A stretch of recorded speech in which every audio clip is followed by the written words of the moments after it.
Alors, je rappelle juste en 3 secondes ce que j'ai dit en 3 heures. Donc, c'est sûr, c'est juste pour faire un rappel. J'ai dit qu'en moyenne, sur un premier bébé, il y avait à peu près 14 heures en moyenne entre la première contraction et la naissance. J'ai bien dit qu'il y avait des naissances en 2 heures et des naissances en 30 heures. Et j'ai expliqué un petit peu comment on sait dès le départ, assez vite, en combien de temps on va accoucher. Évidemment, à 1 ou 2 heures près. Alors, ici, vous avez la poussée. Ici, j'ai dit un maximum de 1 heure de poussée. Ici, vous avez le début de la dilatation, ce dont on va parler aujourd'hui. Ou alors, l'autre nom, j'ai dit que ça s'appelait le travail. Et ici, c'est le pré-travail ou effacement du col. C'est ce dont on a parlé la dernière fois. On a fait tout le cours sur cette partie-là, sur l'effacement du col. On a travaillé ce moment-là, c'est-à-dire le moment où il est souhaitable de venir à la maternité. Aujourd'hui, on va parler de la dilatation. Alors, la dilatation, c'est calculé en centimètres. Le total, c'est donc 10 cm de dilatation. Là, ça fait 1 cm. Alors, 5 cm, c'est plutôt là. Donc, je vous le mets comme ça. Les 5 premiers centimètres sont beaucoup plus longs que les 5 derniers centimètres. Voilà. C'est à peu près ça la dilatation.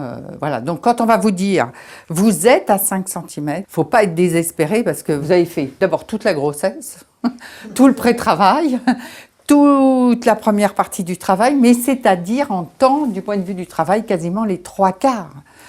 Donc, vous n'êtes pas à la moitié, parce que évidemment que 5, c'est la moitié de 10. Donc, quand tu dis à une dame, vous êtes à 5 cm, elle est désespérée par moment. Bon. Alors, non, il ne faut pas être désespéré, c'est les 3/4, il ne reste plus que le dernier quart. Et je vais beaucoup parler d'aujourd'hui de ce fameux moment qui est ici à peu près, que je vais mettre en rouge, qui est le moment clé de la dilatation.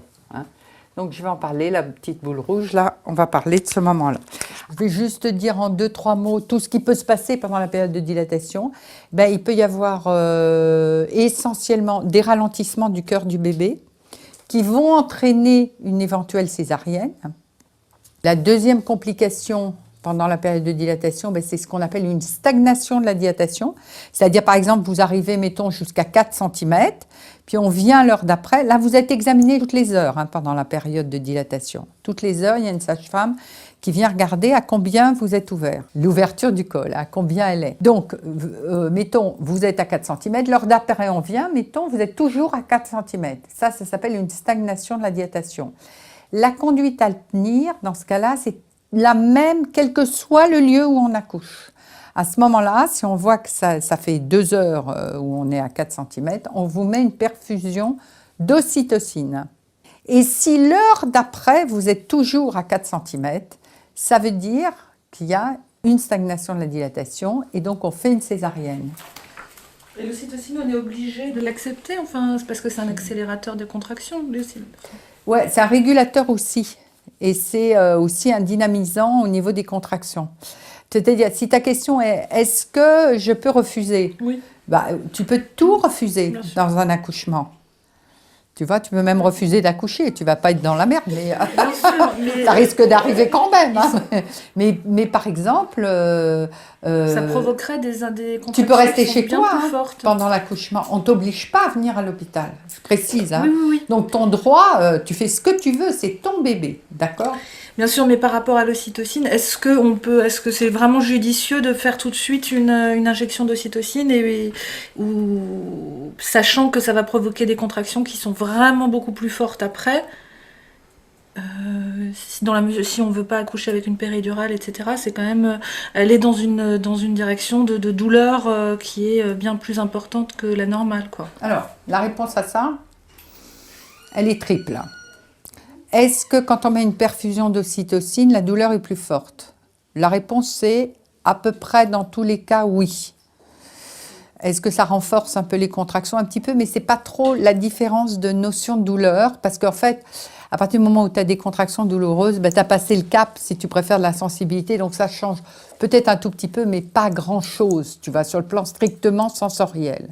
Par contre, tu as une perfusion. Est-ce que ça rapproche les contractions un petit peu aussi, tu vois? Donc, à un moment donné où tu es fatigué, ça augmente un peu ton seuil de tolérance, si tu préfères. Ça devient encore plus dur. Donc, oui, tu as raison par rapport à ça. Est-ce que ça ne serait pas aussi bien de laisser, d'attendre, voir que ça se débloque à un moment donné? Ça se discute. En tous les cas, s'il se passe quoi que ce soit a posteriori, le fait de ne pas avoir mis les protocoles qui se font, qui sont des recommandations des experts, si tu préfères, de dire dans ce cas-là, c'est ça qu'il faut faire. Si après, il y a quelque chose qui merde, dans ta dilatation, à ce moment-là, toi, de ne pas avoir suivi les recommandations des experts, tu perds devant un tribunal. C'est-à-dire que tu mets la personne qui s'occupe de toi dans une situation médico-légale de difficulté. Tu comprends ce que je suis en train de dire? Voilà. Maintenant, dernière chose, si après ça stagne, que ce soit long et qu'après il y a un bébé qui fatigue à cause de la longueur de l'accouchement, là encore, on va te reprocher de ne pas l'avoir fait. Donc, il y a des protocoles. Ce que je suis en train de te dire, c'est les protocoles. Comment ça se passe? Voilà. Les protocoles dans n'importe quelle institution, et ce sont les mêmes, puisque c'est les mêmes recommandations des experts. Est-ce que j'ai répondu à ta question? Troisième possibilité, donc on a dit césarienne parce que y avait un ralentissement du cœur pour des problèmes de souffrance fœtale. Césarienne pour stagnation de la dilatation. Troisième possibilité de césarienne, vous arrivez jusqu'à dilatation complète et le bébé ne s'engage pas dans le bassin. C'est donc la fin de la dilatation. Là, je ne te dis pas, tu es moyennement content parce que tu t'es tapé tout le merdier et puis tout à fait à la fin, ça vient pas, le bébé. Et là, on fait une césarienne. C'est donc les 3 causes de césarienne pendant la dilatation. Il n'y en a pas d'autres, causes de césarienne. Question, Igor m'a dit pas d'ocytocine en siège. Alors j'étais un peu surprise. Il n'y a rien pour accélérer en cas de siège. Tu mets de l'ocytocine dans le siège, mais complètement à la fin, tu ne le mets pas pendant la période de dilatation. Pourquoi? Parce qu'on dit à bonne dilatation, bon siège. C'est-à-dire, tu ne forces pas sur un siège. Tu vas jamais. Pourquoi? Parce qu'il faut que tout soit parfait pour un siège pour accepter la voix basse. Il faut à la fois que le bassin soit bien. Il faut à la fois que le bébé fléchisse bien sa tête. Il faut pas à la fois qu'il soit pas trop énorme, qu'il soit de taille à peu près normale, etc. Il faut que la maman ait bien compris comment on fait pour pousser. Ça, c'est fondamental pour un siège. Et ce que tu viens de dire, on ne met pas d'ocytocine au milieu ou au début d'un travail avec un siège. Par contre, on le met tout à fait à la fin, au moment où elle pousse, la maman. Là, c'est préventif. Voilà. Parce que justement, on s'était posé la question, est-ce qu'on peut accélérer tout ça? Et le docteur avait dit éventuellement rupture de la poche des os, mais c'est tout, quoi. Oui. Et sur un siège, en plus, la rupture de la poche des os, ça se discute beaucoup. Parce que la poche des os, c'est un pôle qui est régulier. Alors que le siège, justement, le problème, c'est que des fois, le pôle est trop irrégulier pour entraîner une bonne dilatation. Voilà. Mais en tous les cas, sur un siège, la qualité de la dilatation va être un critère de siège. Tu vois, pour savoir si le siège, c'est bien ou s'il va bien, etc. La qualité de l'ouverture va être un critère. Donc voilà. Il faut que je vous parle de tout ce qui concerne la péridurale. Voilà. Donc, on va passer sur toutes les questions que vous avez autour de la douleur, de la péridurale. C'est le moment d'en parler. Vous n'aurez jamais un autre moment comme celui-là qui va revenir. On va se donner du temps pour parler de ça. Alors, je vais commencer par vous présenter évidemment ce qu'est une péridurale, d'un point de vue très classique, médical, technique, etc. Alors, une péridurale, c'est une analgésie, c'est-à-dire qu'on ne vous endort pas, mais qu'on endort l'ensemble des sensations qui vont se trouver en dessous du point de piqûre à l'endroit où on a fait la péridurale. C'est donc une analgésie qui va avoir lieu à la suite d'une injection qu'on va faire. Cette injection va être faite par l'intermédiaire d'un trocar, c'est-à-dire d'une assez grosse aiguille, qu'on va vous mettre entre 2 vertèbres de la colonne vertébrale. On va faire glisser cette aiguille entre 2 vertèbres. jusqu'à atteindre l'espace entre deux méninges. Vous avez 3 méninges qui sont l'apimère, la durmère et l'arachnoïde. Donc, entre 2 méninges, il y a un espace. Cet espace, qui est très petit, puisqu'il fait moins d'1 centimètre, donc vous voyez, c'est très petit. Et cet espace, il est à pression négative. Et donc, c'est comme ça qu'on le repère sur un plan technique. Donc, l'anesthésiste, il va commencer par faire une petite anesthésie locale au niveau du dos. Alors là, avec une toute petite aiguille, ça fait moins mal qu'une prise de sang. Parce que ça, c'est quelque chose que vous connaissez bien. Vous en avez eu pendant la grossesse, donc c'est moins douloureux qu'une prise de sang. Il fait d'abord l'anesthésie locale. Il attend un petit moment et puis il va mettre le trocar, qui est donc cette fois-ci une grosse aiguille. Et il va, avec une seringue, essayer de tester, d'avancer avec ce trocar jusqu'à ce que, avec son piston qu'il appuie au fur et à mesure qu'il avance la seringue, soit aspiré et qu'il soit donc cette pression négative, qui va lui confirmer donc qu'il est bien dans l'espace péridural. Cet espace, c'est l'endroit où il y a les nerfs qui prennent racine, enfin les nerfs, la naissance des nerfs. Et donc, dans cette naissance des nerfs, on va mettre un liquide qui est un liquide anesthésiant. Et les nerfs vont être baignés par cette anesthésie, ce qui fait qu'il va y avoir une interruption à la fois sur le plan moteur et sur le plan sensation. Donc, selon la concentration du produit, donc c'est des concentrations qu'on met plus ou moins fortes. Il est certain que pour un accouchement, on fait des concentrations beaucoup moins fortes que par exemple pour une césarienne ou pour une intervention chirurgicale. Donc, on fait cette anesthésie péridurale. Entre le moment où on fait la péridurale et le moment où vous avez plus 0 phénomène douloureux, il faut compter à peu près entre 3 et 5 contractions.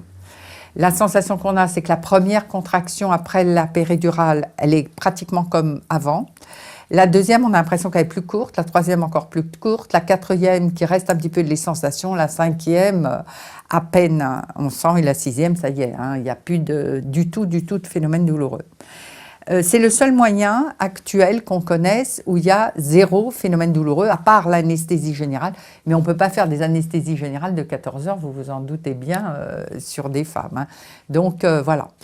Les contre-indications, maintenant, au niveau de la péridurale, on ne peut pas faire de péridurale si la femme a un problème sur son bilan de coagulation. Une des choses les plus banales, c'est d'avoir ce qu'on appelle une thrombopénie, c'est-à-dire une chute des plaquettes. C'est pour ça que l'anesthésiste vous demande ce fameux bilan pour regarder comment coagule votre sang, en gros. Qu'est-ce qu'il y a à l'intérieur de votre sang et comment est ce bilan de coagulation. J'ai donc dit perturbation du bilan de coagulation, c'est donc une contre-indication. Les dames qui ont plein de boutons dans le dos, c'est en général du staphylocoque et on ne met pas à l'intérieur des espaces péridurales, c'est-à-dire à l'intérieur des méninges, des microbes. Pourquoi? Ça entraînerait une méningite. C'est une contre-indication. Qu'est-ce qu'il y a d'autre qu'une contre-indication? Les dames qui ont eu des interventions chirurgicales, c'est pour ça aussi qu'il y a une consultation anesthésie, pour que l'anesthésiste regarde votre dos. Donc, éventuellement, quand il y a eu des interventions chirurgicales sur le dos, on ne peut pas non plus faire de péridurale. Les dames qui ont des tatouages à cet endroit-là, pour les mêmes raisons que les histoires de boutons, parce qu'on entraîne de l'encre éventuellement, et on ne sait pas trop les conséquences que ça pourrait avoir de l'encre dans l'espace péridural. Donc, c'est une contre-indication. La température maternelle est une contre-indication. C'est une femme qui a 39 de fièvre pendant le travail. C'est une contre-indication à la péridurale. Toujours la même chose, le risque d'infection. Là, je crois que je vous ai dit à peu près toutes les contre-indications. J'espère ne pas en avoir oublié. Alors, les accidents péridurales, vous pouvez vous retirer la tête, tous les accidents qui sont de l'ordre de la paralysie ou des choses comme ça. Il y en a eu d'abord très peu. Ça a été des accidents qui ont fait beaucoup de bruit et qui ont été au début de la pratique de la péridurale. Il n'y a plus du tout ce type d'accident.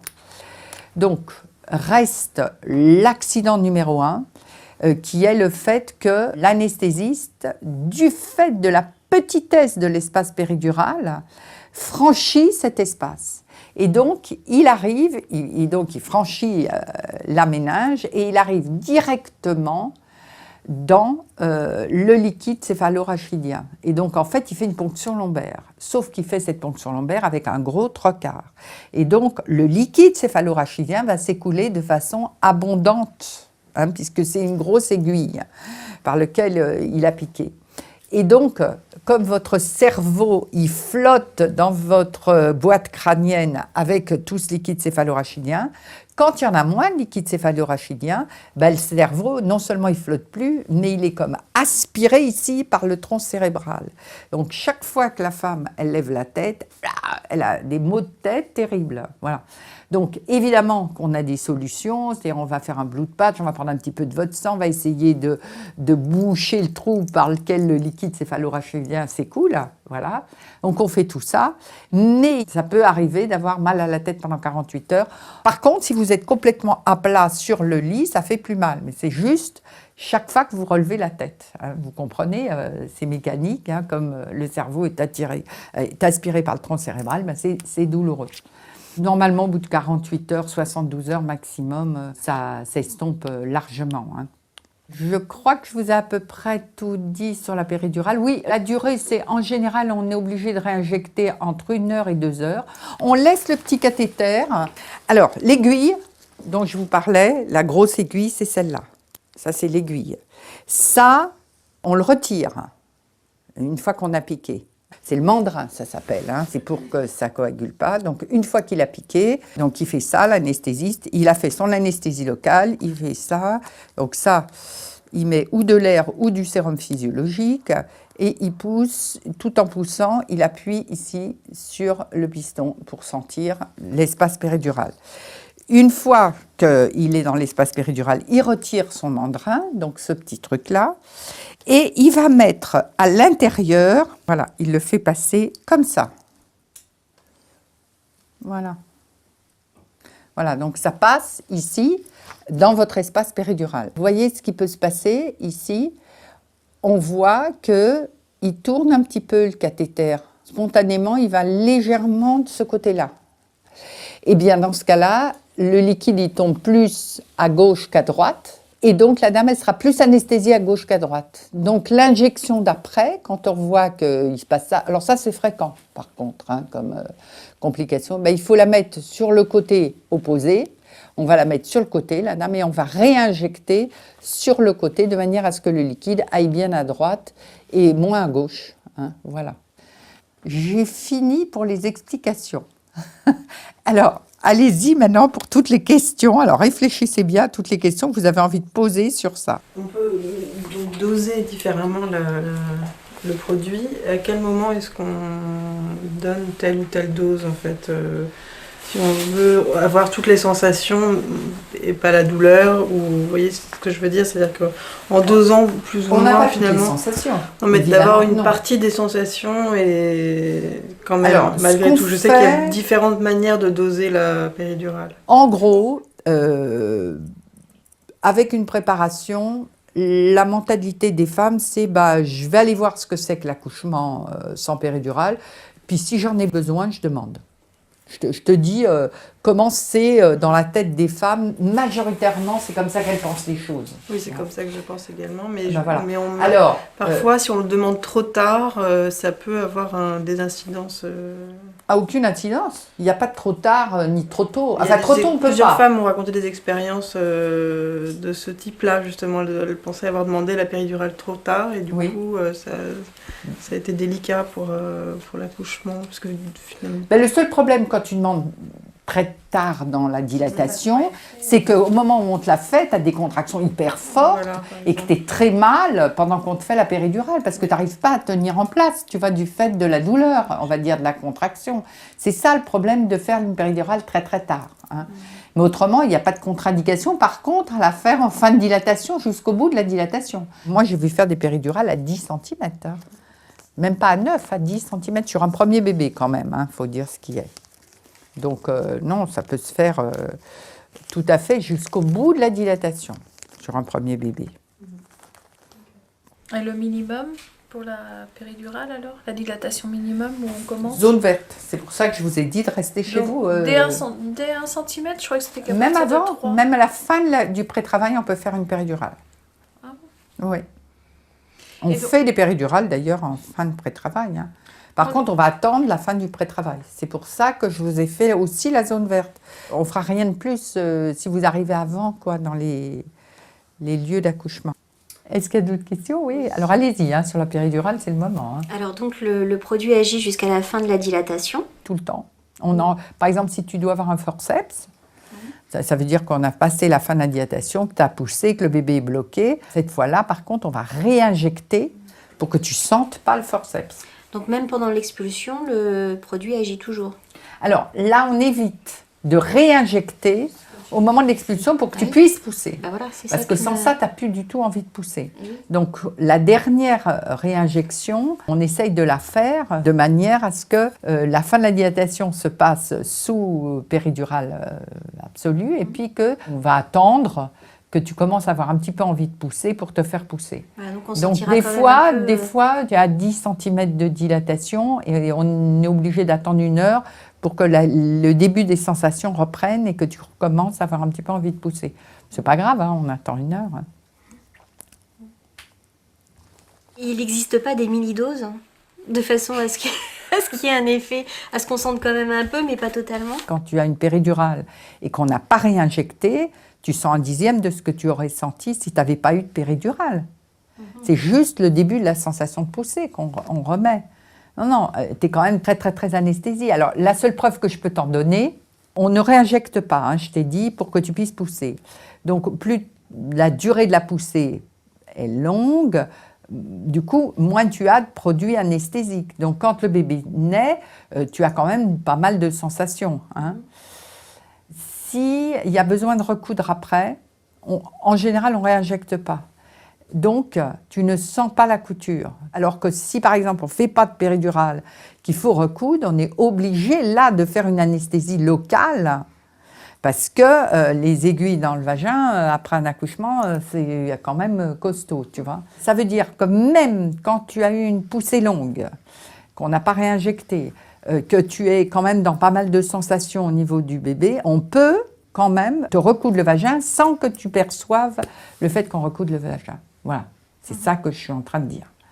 Donc, tu gardes tout le temps jusqu'à au moins 2-3 heures après la réinjection des sensations.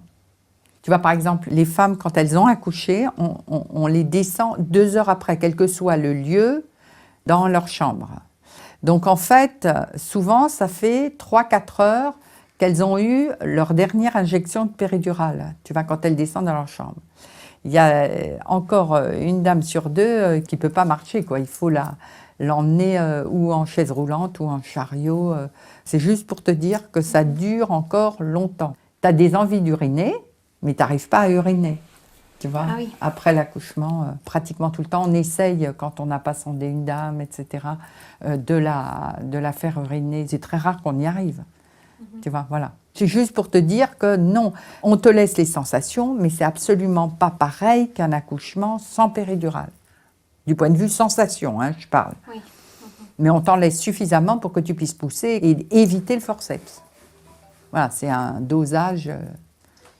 Et est-ce qu'on peut avoir des risques d'allergie aux produits d'anesthésie? Il n'y en a pratiquement jamais. Alors, il y a des femmes qui disent qu'elles sont allergiques à la xylocaïne, par exemple, qui est l'anesthésique locale, qui est utilisée, par exemple, beaucoup par les dentistes. Donc, les femmes disent, moi, je suis allergique à ce produit-là. Puis, en fait, dans la réalité, quand on fait des tests d'allergie, il y a très, très peu d'allergie à la xylocaïne en vrai. Il y a beaucoup de gens qui le disent, mais c'est autre chose qui s'est passé. D'ailleurs, sur l'ensemble des allergies, moi, j'ai remarqué que c'était quand même assez vrai. Qu'en fait, au fond, il y a peu de gens qui sont vraiment, vraiment allergiques à des produits. Donc, comme j'étais dilatée totalement depuis minuit, on m'a fait ma péridurale quand je suis arrivée à 7. Ouais. Après, 2 heures après, j'étais à 10, donc c'était bon. Comme ma fille voulait pas s'engager dans le bassin, on me disait qu'on m'a injecté du produit en fait pour que mes contractions soient plus fortes, je crois. Pour oui, mais c'est pas dans le cathéter de péridurale. C'était toujours... Non, c'est pas là que ça. Ça, c'est du l'ocytocine pour là, renforcer les contractions. Et peut-être- c'est dans ta perfusion qu'on t'a mis ça. peut-être. Ah, je suis sûre. Enfin bon, donc après, jusqu'à 5 heures du matin, on a essayé de me faire accoucher naturellement, ça n'a pas marché. Donc après, je suis passée au bloc. Donc Ouais. là, on m'a fait le produit anesthésiant pour la césarienne. Et à la fin de césarienne, je tremblais de partout. Ah, ça, c'est les effets de la péridurale, oui. Ah, donc c'est... Oui, mais ça, c'est c'est pas un une effet. allergie. C'est pas une allergie, ça. Toutes les femmes qui ont une péridurale tremblent. Parce que du coup, C'est un des effets de la donc j'ai même pas péridurale. eu le bébé sur moi et tout, parce que j'étais... je tremblais vraiment de Oui, oui. partout. Ah, ben ça, quoi. c'est la péridurale qui fait ça. D'accord. Et c'est parce que j'étais aussi longtemps que ça sous péridurale, ou est-ce que je Non. vais refaire pareil là? Tu risques de faire pareil là. Ah bon? Peut-être moins fort, parce qu'on en a parlé, tout ça, que tu le sais, que bon. Ou peut-être plus fort, Parce que pour là, les je mêmes pouvais pas raisons me d'ailleurs. contrôler du tout, hein. J'arrivais pas du tout à me contrôler. C'était même gênant pour ceux qui étaient en train de me recoudre parce que je bouge, enfin je tremblais énormément. Après, j'ai eu beaucoup d'œdème au visage. Alors, J'étais gonflée de partout. au niveau ça, du c'est parce que visage. ta rétention d'eau a continué après, mais ça n'a pas de rapport avec ta péridurale. D'accord. Ou alors, parce qu'on a mis un produit sur le visage, ça peut être par exemple une allergie à la bombe. Des fois, il y a des femmes qui ont Ouais, des non, j'ai choses pas comme eu ça, de- mais ouais. pas... Enfin, le tremblement, c'est une réaction post-péridurale. Mais aussi après les accouchements, hein, pas que après les césariennes, hein, les accouchements pareil. Est-ce qu'il peut y avoir des problèmes au niveau du dos, après des douleurs dans le dos? Alors là, je dirais qu'il y a beaucoup de femmes qui disent ça. Ça ne s'explique pas vraiment sur un plan... Enfin, disons quand même, c'est comme une piqûre. Tu vois, admettons qu'il y a un bleu. Tu vois, dans les prises de sang, tu peux avoir des bleus. Ça fait mal quand tu touches un peu. Hein. Donc, le temps de la résorption du bleu, c'est-à-dire du traumatisme dû à l'entrée de l'aiguille, ça, on peut imaginer. Mais il y a des femmes qui disent que toute leur vie, elles ont eu mal à cet endroit-là après. Et ça, c'est incompréhensible sur un temps... Tu vois, c'est comme si on te faisait une prise de sang et que tu disais, bah, toute ma vie, j'ai eu mal à l'endroit de ma prise de sang. Tu vois? Donc, juste après, oui, s'il y a un bleu, un truc comme ça, on peut comprendre. Mais une fois que c'est résorbé, c'est vraiment résorbé, quoi. Tu vois? C'est juste pour dire que c'est pas n'importe quel geste, la péridurale. C'est un geste qui est lourd de sens, malgré tout, pour une femme. Donc, il va y avoir des discours autour de la péridurale qui existent. Et tous les phénomènes dont parlent ces femmes, je suis sûre que ça existe. Mais il n'y aura pas d'explication. Ça, c'est sûr. Ouais, voilà, c'est une décision à prendre seule en fait. Et puis, Ah oui. Est-ce qu'il y a d'autres questions sur la péridurale? Mais moi, ce que j'ai entendu, enfin, auprès d'autres femmes, c'est que déjà, on n'a pas tous la même tolérance à la douleur, donc la quantité de péridurale qui est injectée n'est pas Oui. la même chez les unes et chez C'est les juste autres, ça. et qu'on peut parfois, dans certains cas, être complètement vaporeuse pour accueillir son bébé en fonction de la dose de péridurale qu'on aura eue. Alors, le vaporeux, là je le mets vraiment entre guillemets parce que ça ne va pas dans ta circulation générale. C'est quelque chose qui reste local, d'accord? Donc, quand on est vaporeux, c'est qu'on est un peu shooté, d'accord? Ben, ça ne te shoote pas la péridurale puisque c'est une anesthésie loco-régionale. C'est que dans une région et ça n'a rien à voir avec un truc général. Mais il est possible, pour améliorer la qualité de l'analgésie, qu'on introduise dans les liquides qu'on met pour faire l'analgésie, on met de la morphine des fois. Et il peut y avoir une petite diffusion de la morphine à l'intérieur de la circulation générale. Et ça rend légèrement vaporeux. D'accord? Mais c'est juste pour expliquer, c'est que dans le cas où on est mis de la morphine dans Mais le ça, on nous cathéter le de demande péridurale. avant quand même ou On voit le si sait la qualité n'est pas bonne. En général, on ne le fait pas. Mais si, par exemple, la dame, elle se plaint qu'elle a mal, etc., on va rajouter de la morphine pour que vraiment, elle ne sente plus rien du tout. Il y a une petite diffusion, c'est vrai, et du coup, ça shoote légèrement la dame. Mais léger, hein. Ça ne shoote pas des masses, hein. Enfin, quand même, il y en a qui le sentent parfaitement, hein. Au moment où le bébé est arrivé, elles n'étaient pas capables de le recevoir. Je le vois, mais franchement, ça n'a rien à voir avec la péridurale. Ça a à voir avec ce qui fait qu'elles ont eu une péridurale. Plutôt, si tu préfères. Je dirais que c'est la base et l'origine, tu vois, de la demande de péridurale. Avec quand même le bémol que j'ai donné, si on a mis un petit peu de morphine à l'intérieur du cathéter, où là, effectivement, ça peut shooter un petit peu, hein. Ce bémol étant mis, hein. Il y a d'autres questions sur la péridurale? Il devrait y en avoir d'autres. Allez-y, parce Le que... moment en fait où ça va se faire, où on fait la péridurale, soit à quel moment par rapport au travail? On ne le fera pas avant la période verte, D'accord. le rond Ça, vert c'est qui est là. bien. Hein. Par contre, on peut le faire après jusqu'au bout. D'accord. Enfin, Mais pas une voilà. fois que le bébé est né, hein, on t'en fait pas. Jusqu'au bout, Jusqu'à je pense 10 qu'à- cm. Ah ouais, on peut On peut aller, parce on que- peut aller parce qu'après, comme il y sur a un des premier contractions, bébé jusqu'à peut-être 10, après- mais pas sur un deuxième. Deuxième, on ne va pas dépasser 8 cm. D'abord parce qu'entre 8 et 10, il va peut-être y avoir 4 contractions, quoi. Donc, l'effet de la péridurale, ça serait pour le placenta, ça n'a aucun intérêt, quoi.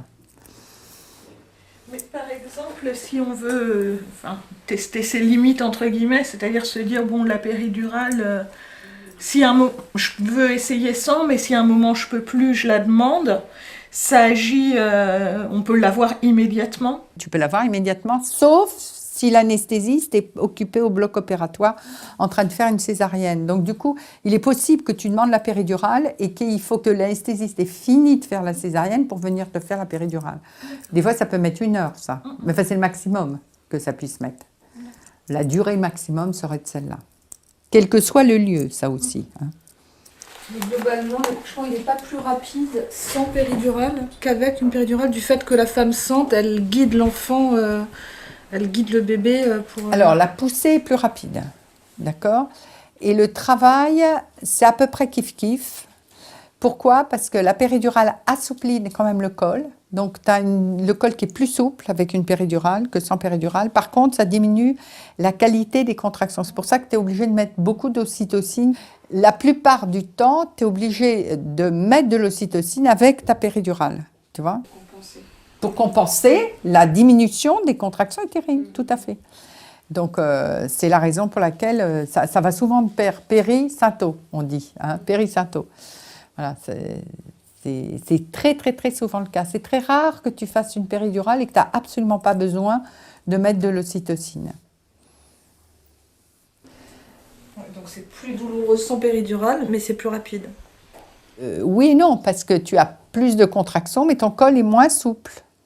Donc, sur la durée du travail, ça doit être à peu près équivalent. C'est sur la durée de la poussée où c'est plus rapide sans péridurale. Tu pousses mieux sans péridurale, ça c'est vrai. Mais si t'as une péridurale, t'es moins fatiguée, donc tu peux aussi mieux pousser. Non, ça ne doit pas jouer. Non, par contre, là, alors ça, c'est peut-être intéressant, c'est que l'énergie de la poussée, alors c'est sûr qu'à la fin d'un travail, tu te dis, jamais je pourrais pousser, hein, ça c'est impossible.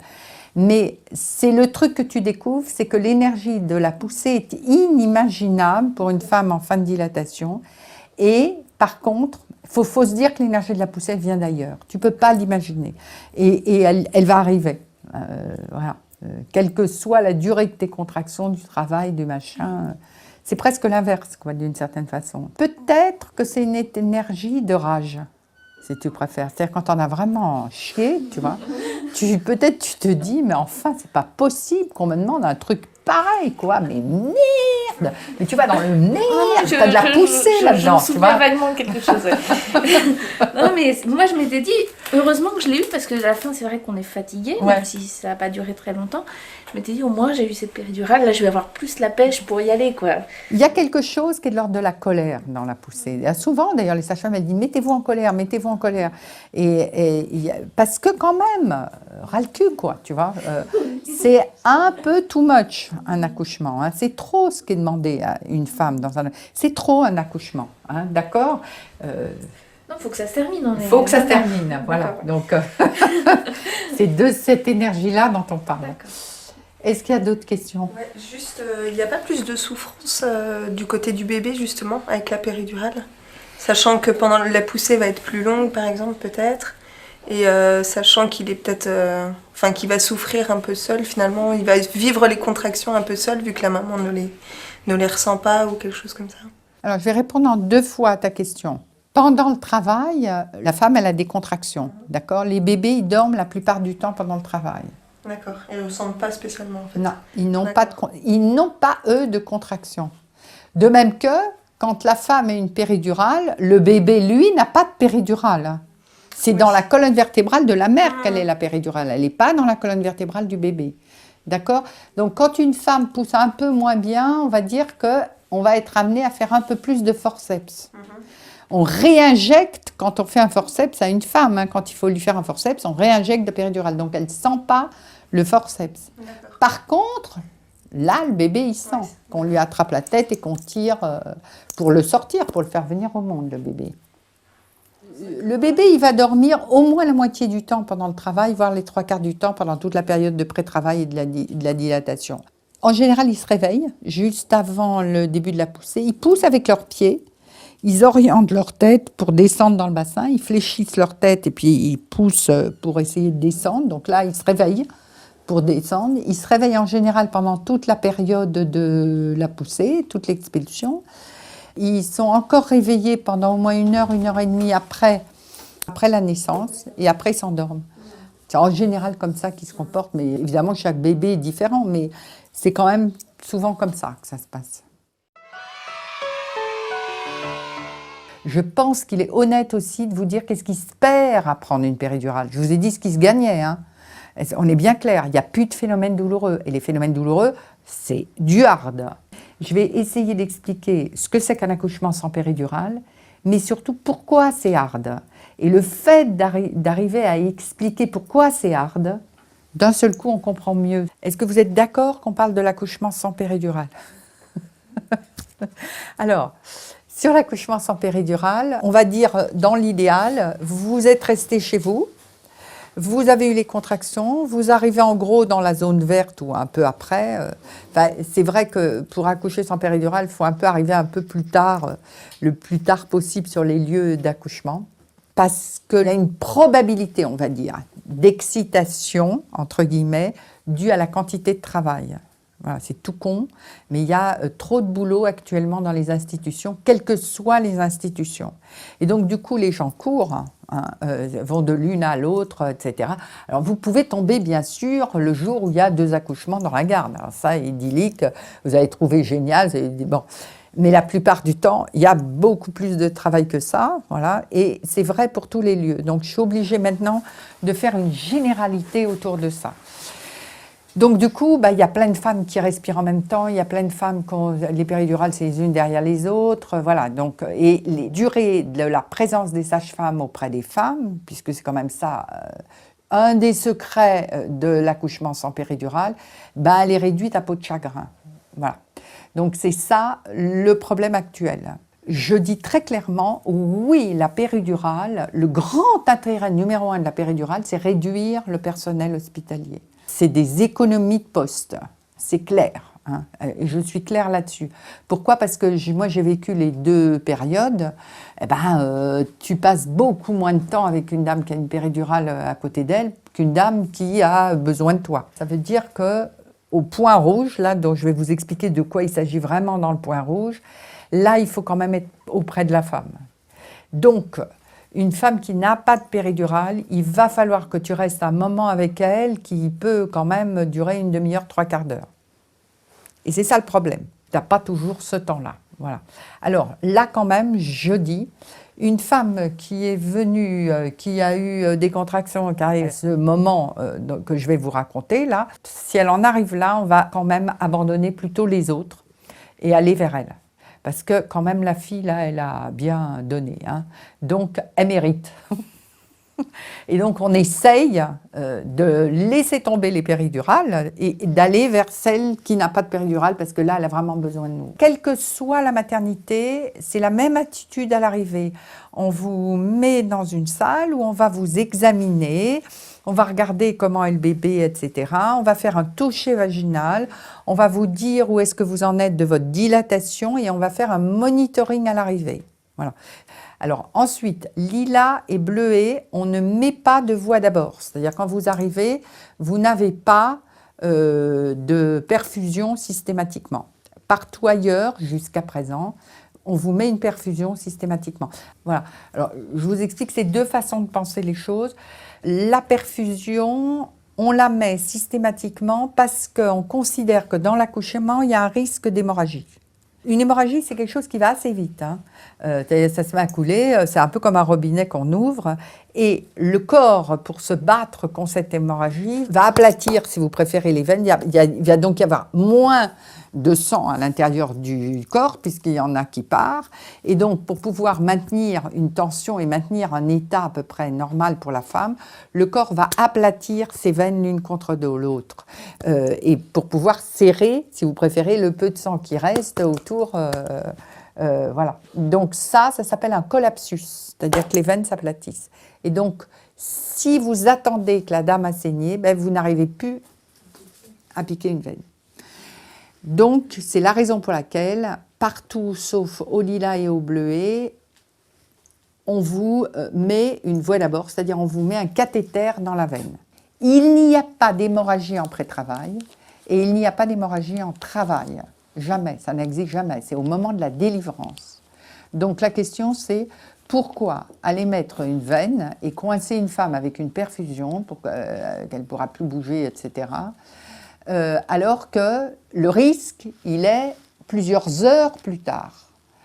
Or, le fait d'empêcher quelqu'un de marcher, d'être un petit peu à l'aise, etc., ça joue effectivement et sur la douleur, parce que quand vous êtes coincé, la perfusion, le monitoring en permanence et que vous ne pouvez plus bouger, ben, vous vous enfoncez dans la douleur. Hein. C'est-à-dire qu'il n'y a plus tellement d'autres choses, il n'y a plus tellement d'alternatives, il faut être quand même costaud pour pouvoir résister à un accouchement. Alors que quand tu peux marcher, que tu peux aller dans la baignoire, que tu peux te mettre sur le ballon, que tu peux... Voilà, il y a des tas de choses que tu vas pouvoir faire et c'est ce que je vais vous montrer tout à l'heure. Du coup, on passe 1 heure, on passe 2 heures, on passe 3 heures et puis ça y est, c'est le moment de pousser. Voilà, on a fini la dilatation. Maintenant, est-ce qu'au lilas et au bleuet, il n'y a pas d'hémorragie et il ne peut pas y avoir de collapsus? Bien sûr qu'au lilas et au bleuet, il y a des hémorragies et il peut y avoir des collapsus. Donc, qu'est-ce qu'on fait? Eh bien, on reste avec la dame une fois qu'elle a accouché, au moment de la délivrance. Et on a le matériel prêt. Donc, si jamais elle se met à saigner, dans les 3 secondes, on la perfuse. Si on voit avant qu'on risque d'avoir des problèmes pour la perfuser, c'est-à-dire qu'elle n'a pas de très bonne veine, alors on la perfuse au début de la poussée, pour être sûr d'avoir tout le temps qu'il nous faut pour pouvoir perfuser. Mais on ne perfuse pas en pré-travail ou en travail, alors que ça ne sert à rien. Alors maintenant, vous allez me dire, mais si vous n'y arrivez pas à perfuser très rapidement, eh bien, il faut changer de métier, c'est que vous n'êtes pas bon. Hein. Une fois que vous avez vu les veines de la dame, que vous savez qu'elle a des veines, qu'éventuellement, si vous en ratez une, vous aurez forcément la deuxième, eh bien, vous savez que vous pouvez la perfuser rapidement. Voilà. Et par contre, si elle n'a pas de veine, il faut le faire avant. En général, la grande obésité, c'est compliqué pour trouver une veine à une dame. Ben voilà, la grande obésité, c'est une indication de perfusion bien avant, hein, ça, au moins en début de poussée, quoi. Mais on peut laisser la dame tranquille pendant son pré-travail et son travail. Elle va pouvoir bouger. Voilà.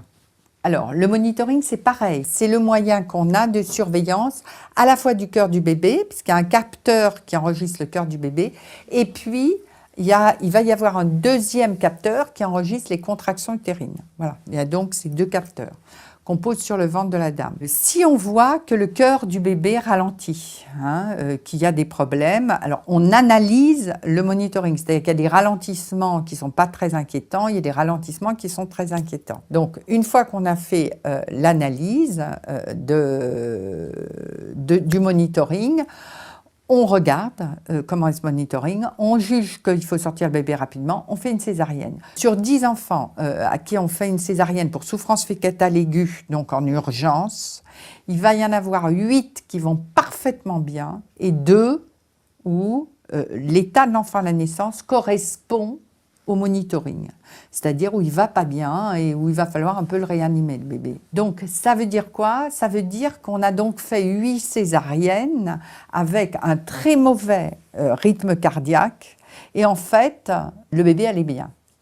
Ça veut dire que le monitoring est un très mauvais moyen prédictif de la souffrance fœtale, mais c'est le seul qu'on a de très précis et en plus avec un graphique qui nous permet, là encore sur le plan médico-légal, de pouvoir nous défendre si par exemple on était accusé de césarienne abusive. Puisqu'il y a 8 bébés qui vont très bien, hein, donc on pourrait nous accuser de césarienne abusive. Ben non, parce qu'on a le monitoring qui montre que il y avait bien des ralentissements. C'était 2 parenthèses, mais importantes pour que vous compreniez un petit peu ce qui peut se passer. Alors, la dame, elle a donc fait tout son pré-travail. Elle arrive sur le lieu d'accouchement. On lui fait donc partout pareil, la palpation, on regarde comment il colle, on fait un monitoring. Alors, ceci dit, à peu près 80% des accouchements se passent sans aucun problème. Là encore, c'est la majorité des accouchements. C'est quand même, voilà. Donc, on va dire que la dame, elle arrive, qu'on lui a fait son monitoring, qu'on voit que le monitoring est parfait, que tout est bon. Là, on lui retire ses fils, etc. On va dire qu'elle va dans l'eau. Alors, une dame qu'on met dans l'eau vers 3-4 cm, en général, au bout d'une heure et demie, elle a envie de sortir. Et l'eau va diminuer de moitié les phénomènes douloureux, en général, là aussi, et accélère la dilatation en général. C'est-à-dire que quand on met une dame avec des bonnes contractions à 3-4 cm, une heure après, il n'est pas rare de la retrouver à 7-8 cm. Donc ça va vite, là. Je vous ai dit, une heure et demie, elle se sent mouillée, elle a envie de sortir de l'eau, elle sort. Et là, elle s'envahit par un truc qui est à peu près ça, quoi. C'est-à-dire qu'elle ne supporte plus ce qui se passe. C'est-à-dire qu'elles se rendent compte qu'elles ne sont jamais allées aussi loin de toute leur vie dans tous les domaines. C'est-à-dire là, d'un seul coup, au niveau de la patience, au niveau de la douleur, au niveau de la fatigue, au niveau de l'inquiétude, de l'angoisse, de ce qui va se passer. Enfin, il y a une espèce de truc où là, le truc, ça monte, c'est énorme. D'un seul coup, elles comprennent que c'est toujours pas fini. Donc, elles se retournent vers leur compagnon, elles le regardent, et là, elles voient que le compagnon, il est à des kilomètres d'elle, quoi. Il ne peut pas sentir ce qu'elle est en train de ressentir. Donc, elles savent qu'elles sont seules à ce moment-là, elles le savent vraiment très profondément, et qu'elles ne vont pas y arriver. Là, d'un seul coup, c'est la panique. Évidemment que c'est au secours qui vient, au secours. Elle regarde son mari, il ne va pas pouvoir faire grand-chose pour elle, donc elle se tourne vers lui et elle lui dit « va la chercher ». C'est en général comme ça que ça se passe. Là, c'est nous. Hein. La tête du monsieur, en général, on sait la tête de la dame. Donc, on voit arriver le monsieur, on dit « ça ne va pas du tout, là, ma femme, là, elle va falloir faire quelque chose parce que vraiment, ça ne va pas ». Donc on arrive, donc on a la dame, elle est dans tous les sens, puis elle nous regarde, et puis elle plante bien son regard là, au fond de nos yeux, et au fond du regard, il y a écrit « Je vais mourir ». C'est exactement ça qu'il y a écrit au fond. Alors on ne peut pas lui dire à la dame « bien sûr madame, vous allez mourir, pas de problème ». On ne peut pas lui dire non plus « non madame, vous n'êtes ni la première ni la dernière », enfin toutes ces bêtises-là. Donc, on ne dit rien et on essaye de venir à côté de la dame et c'est là où on va essayer de lui donner un petit peu de temps. Parce que moi, je trouve que c'est le moment artistique du métier de sage-femme. Là. Voilà. Alors, il faut être une ombre, c'est ce que je dis toujours. À ce moment-là, c'est la femme qui est dans une lumière. Elle est même trop éblouie par cette lumière-là. Elle est devenue aveugle. Voilà. Et nous, à ce moment-là, notre boulot de sage-femme, c'est de rester dans l'ombre la plus extrême. C'est-à-dire, quand le soleil tape trop fort, c'est inhumain. D'accord ? Donc, pour que ça devienne humain, il va falloir que le soleil il soit moins au zénith, si vous préférez. Et c'est là que l'ombre peut exister. Donc, c'est comme ça qu'on passe de ce moment-là au moment d'après, qui va être un peu plus facile. Alors, nous, on démarre en général pour essayer de faire ça avec des respirations, etc. Il y a tout un passage où la femme ne comprend pas ce qui se passe et où, notamment, quand on commence avec nos histoires de respiration, elle est plutôt dans « mais enfin, je suis en train de lui dire que je meurs » et elle me fait pff, pff, pff. Il y a décalage horaire grave, si tu préfères. Il y a du flou dans le regard de la femme. En même temps, elle ne peut pas dire ce qu'elle pense, parce que d'abord elle a peur que ça nous choque, ensuite c'est pas le moment, elle pense de nous agresser, il vaut mieux nous avoir dans sa manche que de nous agresser à ce moment-là. Donc on voit tout ça, hein, comment c'est dans le cerveau de l'autre, là, c'est assez facilement déchiffrable. Hein. Donc à ce moment-là, nous on continue par des trucs comme ça qui font partie de la préparation, quelque part pour lui redonner un cadre, parce qu'on voit bien qu'elle part dans un truc qui est complètement fou, que c'est trop, je vous dis, c'est inhumain, quoi. C'est vraiment un moment très court, mais très difficile au niveau de la vie. Donc, on reprend nos histoires de respiration, et là, il y a, alors moi, le regard que j'ai à tous les coups, c'est, bon, Visiblement, elle a de la bouteille. Je suis tombée sur la fille qui avait de la bouteille, c'est pas mal, mais elle comprend vraiment pas que je suis la femme de sa carrière qui va vraiment crever. Elle ne voit pas que c'est moi qui vais mourir. Elle croit que je suis comme les autres. Mais non, non, je suis pas comme les autres. Je suis celle qui va mourir. Voilà. Donc, c'est avec ça qu'on a géré. Donc, je vais essayer de vous expliquer un peu plus concrètement. Je vais prendre une dame qui n'a pas eu de bébé. Toi, viens. Alors, on est d'accord, Fanny, c'est une femme enceinte. Ok, c'est quoi une dame enceinte? C'est une dame, quand elle marche comme ça, elle se promène avec le bébé, elle se retourne, le bébé il se retourne avec, elle ne se sépare pas du bébé, ça s'appelle une dame enceinte. Après, elle aura accouché, c'est-à-dire qu'elle pourra éventuellement, ça peut arriver, mettre le bébé dans le berceau, et là, si elle va là, le bébé il sera là. Hein. Bon, là, c'est une dame qui a accouché. Entre les deux, c'est une dame qui accouche. D'accord? Donc, elle a eu des contractions, etc. Puis, il va y avoir ce moment où elle va se séparer du bébé. Alors, il se trouve que le moment qui sépare du bébé, c'est le moment où le bébé il naît, hein, où on coupe le cordon, on est d'accord. Mais il va y avoir un moment qui prépare fondamentalement, mais très fondamentalement, pour les femmes, à ce moment-là. Hein. Alors, Fanny, on va la situer comme ça. Hein. Elle est là, elle est donc enceinte et elle arrive à l'endroit rouge là, de la fin de la dilatation. Le moment où elle a fait appeler la sage-femme, où elle a regardé, où elle crie au secours, elle crie je vais mourir, etc. Voilà. Donc, là, je suis très mal. Là, t'es très mal. Voilà, t'es très mal. Voilà. Pour pouvoir expliquer ce que je vais faire là avec toi, bien sûr, il y a une partie symbolique hein, dans ce que j'explique. Hein, voilà. Donc, Fanny, on va dire que c'est moi le bébé. D'accord? On est d'accord, c'est moi le bébé. Donc, je vais me mettre exactement à l'endroit à côté de toi, parce que je ne peux pas me mettre dans ton ventre. Tu es bien d'accord que physiquement, je ne vais pas y arriver. Non. Et toi non plus, surtout. Qu'est-ce que tu veux dire, là, exactement, par là? Je vais me vexer, hein? Bon, alors, on est là, toutes les deux, OK? On arrive à ce moment rouge. C'est le moment qui précède le moment où tu vas pousser. Hein. Je répète, on est en fin de dilatation. Juste après ce moment-là, ça va être le moment où tu vas pousser le bébé. Dans quelle position tu dois te mettre pour pouvoir pousser ton bébé en avant? Dans quelle position tu dois te mettre? À l'assise. Vas-y, mets-toi. Comme ça. Voilà. Comme ça. Voilà. C'est très intéressant parce que c'est ce qui se passe dans la vraie vérité. C'est-à-dire, quand la sage-femme va commencer à lui dire, voilà, on en est là, et il va falloir que tu te positionnes pour pousser le bébé, eh bien la femme, elle ne comprend pas. Et elle fait un truc complètement bizarre. Donc, Fanny, tu te remontes. Ce qu'elle vient de faire, c'est la vérité, hein, c'est ce qui va se passer. Et qu'est-ce qu'elle fait, la sage-femme? Elle recommence. Donc, je recommence là aussi. Je vais faire, ça c'est ce qui se passe dans la vraie vérité. Hein. Fanny, je suis le bébé. Toi, tu es la dame qui va accoucher, d'accord? Donc, il va falloir que tu le pousses, ce bébé. Dans quelle position tu pousses ton bébé? Dans quelle position tu te mets pour pousser le bébé? Voilà. Ce qui se passe là, c'est ce qui se passe dans la vraie vérité aussi. Donc, la dame, elle ne comprend toujours pas. Tu te relèves, je vous ai tout dit, hein. Faut Fanny, je suis le bébé. On recommence. C'est moi le bébé, d'accord? Oui. Il va falloir que... Là.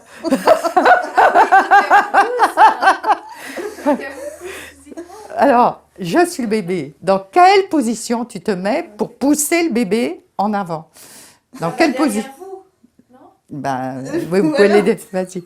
Alors, vas-y. Dans quelle position tu vas pousser le bébé? C'est là pour l'instant, tu t'es mis comme ça, mais le bébé, il n'a pas bougé, hein.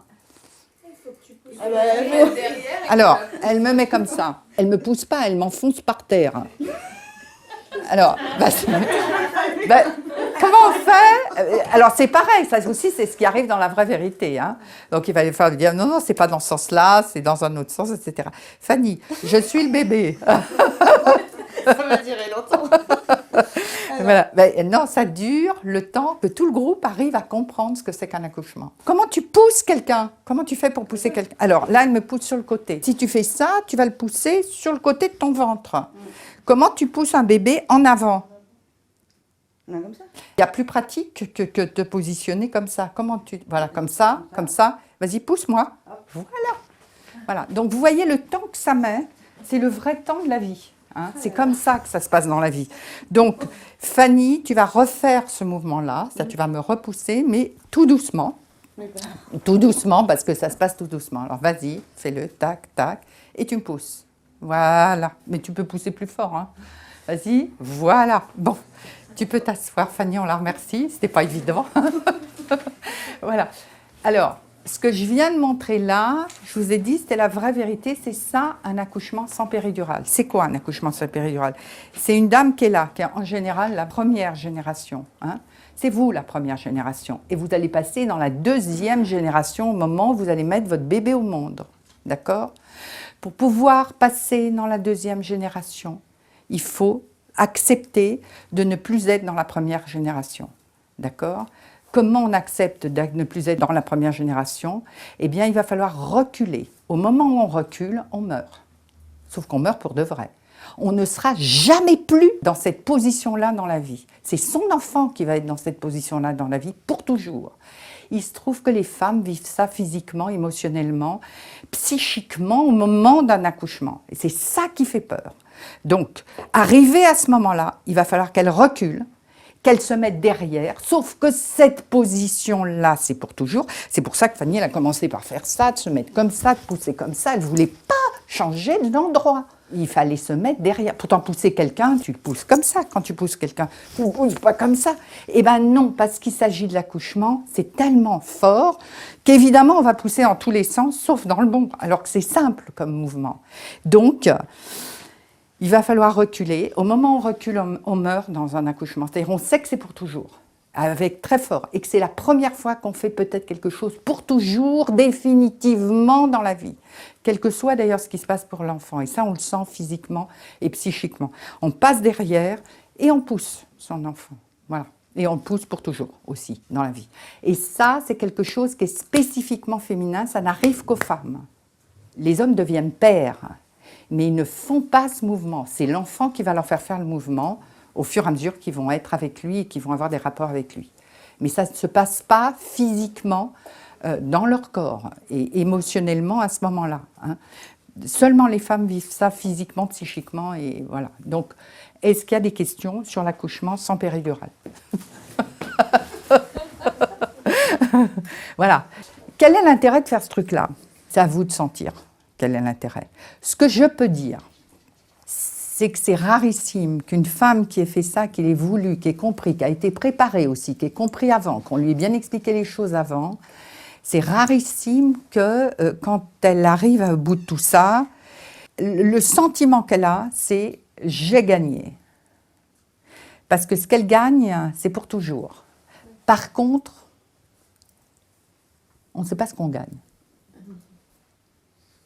C'est une espèce de force définitive dans la vie. On gagne cette force-là. Mais c'est la vraie nature en fait. On se dit qu'on a été vraiment dans la la mise au monde naturelle.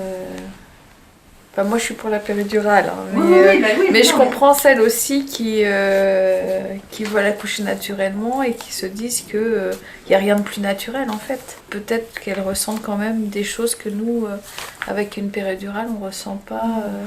Le passage, psychologiquement aussi. C'est plus, à mon avis, psychologique. Elles ont besoin peut-être de cette souffrance pour...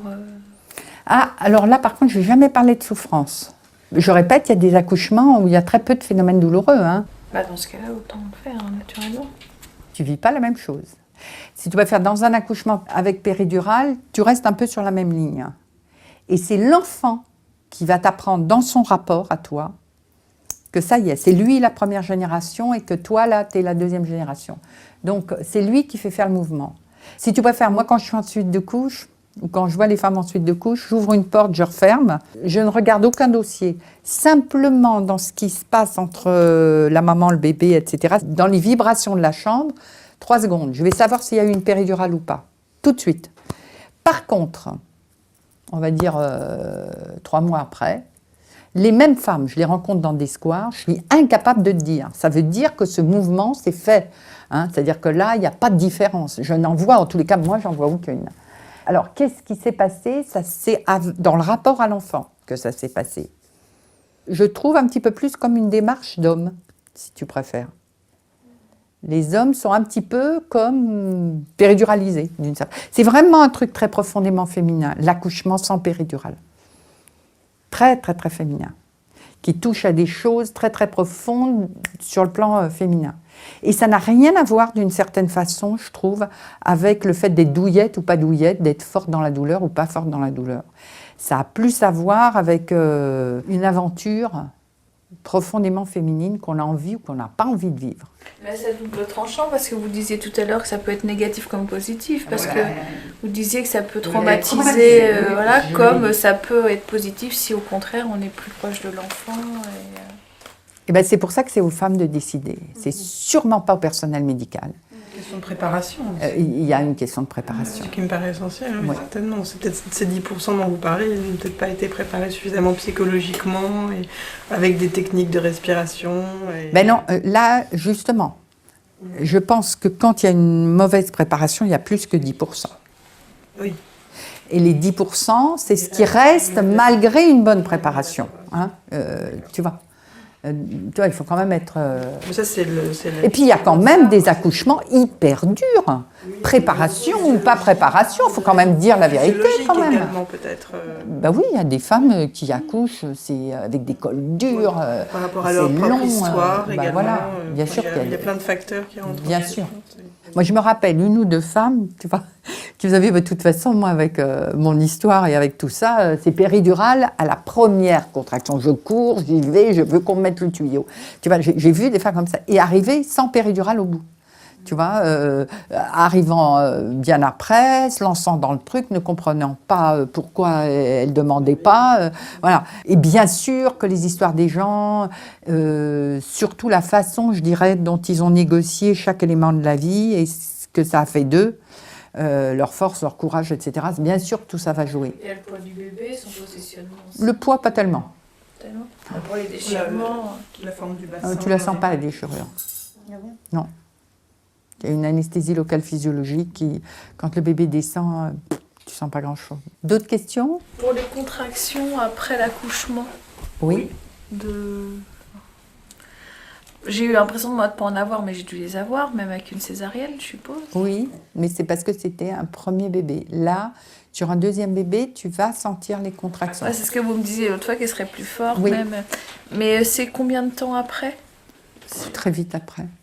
Dans les heures qui suivent. Si tu as eu une péridurale, tu ne les sens pas le temps que la péridurale ne marche plus, mais après, tu as les contractions. Tu ne vis pas toute ta vie sous péridurale. Ça dure plusieurs jours, 48 à 72 heures. Ah oui, d'accord. Si tu préfères, c'est le moment où ton utérus se contracte justement pour récupérer, si tu préfères, la taille qu'il avait avant que tu sois enceinte. Même si on demande, donc si on n'allait pas et qu'on a des médicaments pour éviter la montée de lait, Voilà, on les a quand même. tu les as quand même, moins fortes. Hein.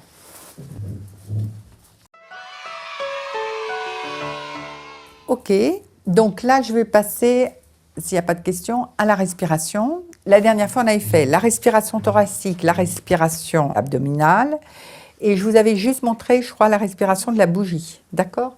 Donc, on va reprendre, on va refaire la bougie. C'est donc une respiration thoracique. Je résume ce que j'ai dit la dernière fois. Les respirations sont à prendre le plus tard possible.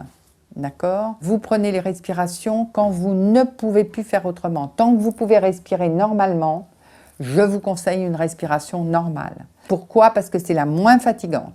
Tout ça, je vous l'ai dit la dernière fois. Donc là maintenant, on va démarrer sur, on a besoin vraiment de se faire aider d'un point de vue respiratoire et je démarre les respirations. Alors, la contraction arrive, j'inspire, je souffle comme s'il y avait une bougie qui était devant moi, que je veux faire bouger la flamme de la bougie mais que je ne veux pas l'éteindre. Moi, je vais faire une très grande expiration pour vous montrer que c'est possible. Évidemment que vous n'êtes pas obligé d'aller aussi loin que ça. Hein. Et puis, quand vous ne pouvez plus, vous reprenez et on recommence pendant 1 minute. La contraction arrive.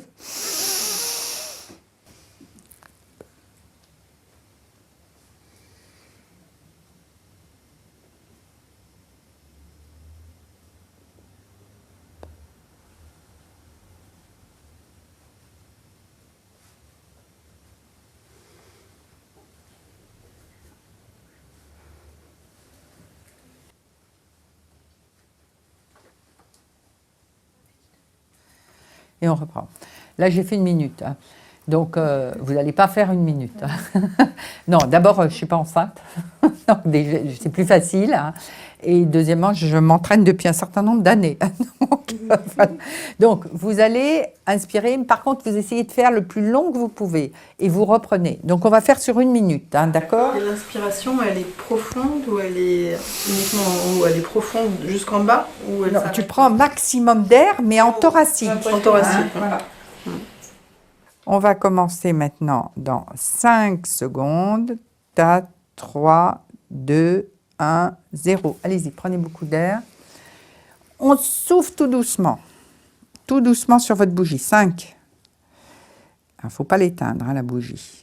Quand vous ne pouvez plus, vous reprenez. Donc là, on arrive à 15. 15, voilà. 20. Vous reprenez tout de suite hein, quand vous avez soufflé. 25. 30. 35. 40.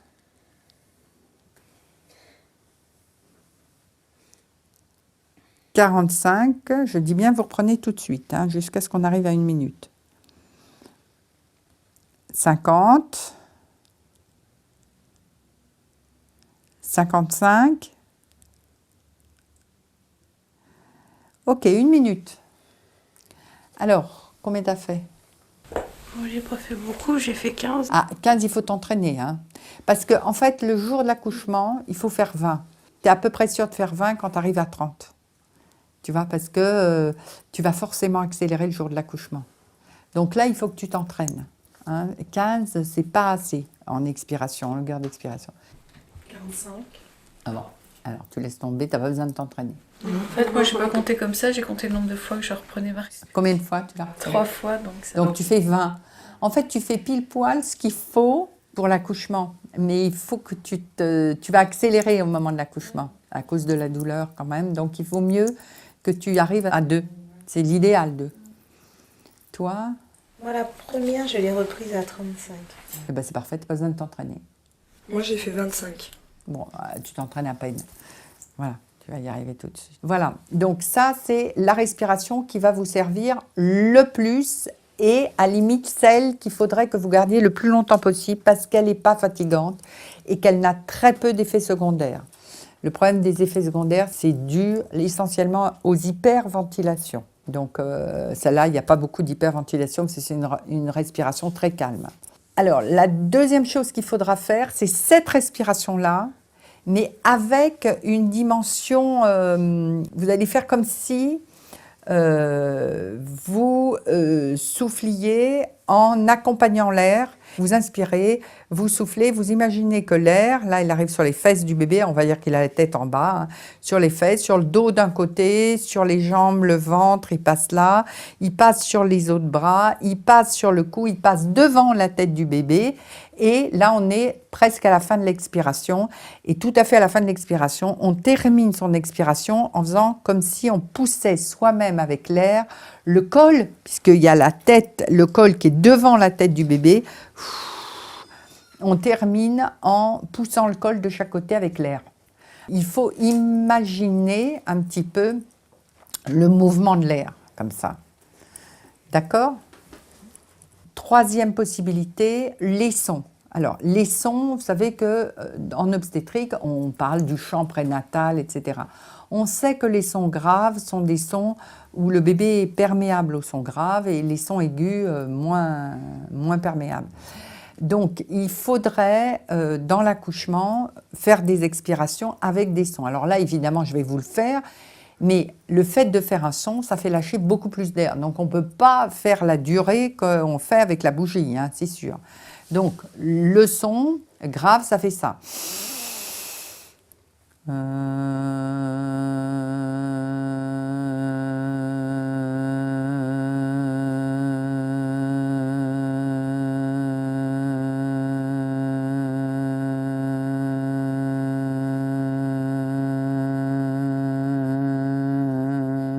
Et on reprend. Vous voyez que c'est beaucoup moins long que ce qu'on peut faire avec la bougie. Hein. Là, les compagnons peuvent aider parce qu'ils ont une voix grave. Voilà. Pourquoi pas des sons aigus? Je ne vais pas vous faire un discours, je vais juste vous montrer ce que c'est qu'un son aigu. Vous allez tout de suite comprendre pourquoi ça ne va pas aller. Vous voyez, très vite, c'est trop proche du cri. Et dans l'accouchement, le son aigu enfonce. Hein. Ça ne va pas vous aider du tout. Donc, il faut vraiment rester dans les graves. Pour celles qui s'ennuient avec un... Vous pouvez faire, justement, moduler, le chant prénatal, hein, moduler le son grave. C'est-à-dire, vous pouvez faire des trucs du genre...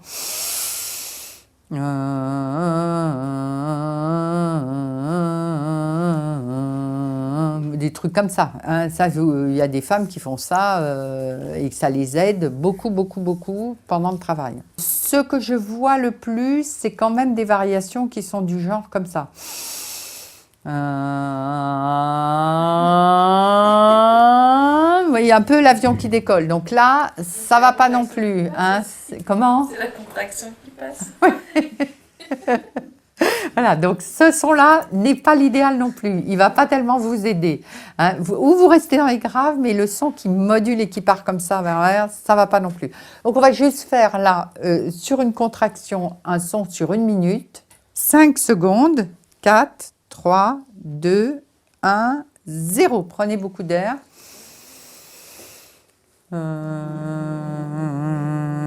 Allez-y, continuez. Hein. Quand vous ne pouvez plus, je dis, vous reprenez 10. C'est très bien. Continuez, continuez, continuez. 15. Vous reprenez tout de suite. 20. Prenez tout de suite. 25.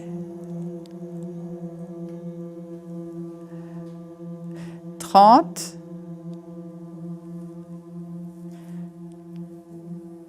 35. Reprenez, reprenez. Hein. 40. 45. 50. 55. Et 1 minute. Ok, alors, ça a donné quoi? 3 fois et demi. Ah bah, tu arrives mieux qu'avec t'arrives mieux avec le son qu'avec l'air alors? Ouais, peut-être ça, le son, ça m'emporte, je sais pas. Bon alors, tu vas t'entraîner parce que l'air, tu vas y arriver très bien. Hein. Ça arrive 3 fois et demi avec le son, c'est top. Vas-y, toi. Moi, j'ai repris 3 fois. Bah, c'est très bien. Tu as fait 20, on ne peut pas demander mieux hein, avec le son. Moi, toutes les 15 secondes, beaucoup moins bien. Oui. Donc tu t'entraînes un petit peu. Bah, moi, c'était carrément mieux parce que j'ai repris 2 fois et j'ai pas repris la 3e fois parce que vous étiez à 50. Ah oui, d'accord. Tu t'es dit, là, je vais économiser la fin. Hein. On va pas se crever pour rien, là. Il reste que 10 secondes. Hein. Moi, j'ai repris 3 fois. 3 fois, d'accord. 3 fois, c'est très, très bien. Moi, j'ai fait 15 secondes et après 20 secondes. Ah bah, super. Super. 3 fois. Bon. C'est super. Non, c'est plus dur normalement. J'ai trouvé ça plus dur, moi. Ah oui, c'est plus dur normalement. Hein. C'est pour ça que dans une préparation, il faut proposer plein de choses parce que ce qui va te convenir, tu vois, c'est pas la même chose que ce qui va lui convenir, voilà. Hein. Donc, je propose plein de trucs et vous-même, alors par contre, rappelez-vous et notez-le parce que ce qui vous plaît maintenant, ça sera peut-être pas ce qui va vous plaire aussi au moment de l'accouchement. Alors maintenant, je vais vous parler de la respiration de l'accouchement sans douleur. C'est la dernière respiration qu'on va faire aujourd'hui. Alors, pourquoi je vous parle de cette respiration? Parce que c'est une respiration qui a sauvé 3 générations de femmes. Je dis bien sauvé. Hein. Alors... Comment ça a sauvé 3 générations de femmes que ça c'est fou le nombre de femmes qui ont accouché avec cette respiration. Qui sont passées à 10% de traumatisés alors qu'on démarrait à 60-65% de traumatisme sans l'accouchement sans douleur. Avant, je peux te dire, c'était du costaud. La seule chose qu'avaient trouvé les femmes, sur le plan historique, c'est intéressant, c'est l'hystérie. Vous savez ce que c'est que l'hystérie? C'est-à-dire que c'est Charcot qui a trouvé, c'est un professeur en médecine, qui avait trouvé ce mot-là en regardant les femmes accouchées. Hystérie, ça vient de utérus. Et qu'est-ce que faisaient les femmes quand elles accouchaient avant tout le système de l'accouchement sans douleur? En fait, là, on va dire que ce serait une plaque chauffante, ça. Hein. Cette plaque, je mets ma main dessus et je vais me brûler au 3e degré. Hein. Je pose ma main. J'ai la situation hyper contrôle pour pouvoir me calmer la brûlure là, que je ressens au bout des doigts, de faire... Ça va effectivement refroidir un peu la brûlure et ça va baisser un peu le seuil douloureux. Mais pas terrible. Tandis que si je pars dans quelque chose d'hystérique, c'est-à-dire je viens de me brûler et je fais... Je vais beaucoup plus baisser mon seuil douloureux. Voilà. Donc hystériser par rapport à un phénomène douloureux est quelque chose de complètement normal et assez efficace sur le phénomène douloureux. C'est la première chose qu'avaient trouvé les femmes pour se battre contre la douleur de l'accouchement. Voilà. Et ça marchait. Ça marche pas mal. Pareil qu'une brûlure, que ce que je viens de faire au niveau de la brûlure. Voilà. Alors, ceci dit, il peut y avoir des choses plus intéressantes que ça. Hein. Je vais vous expliquer un petit peu ce qui s'est passé au moment de l'accouchement sans douleur. Je vais être très vite sur le plan historique.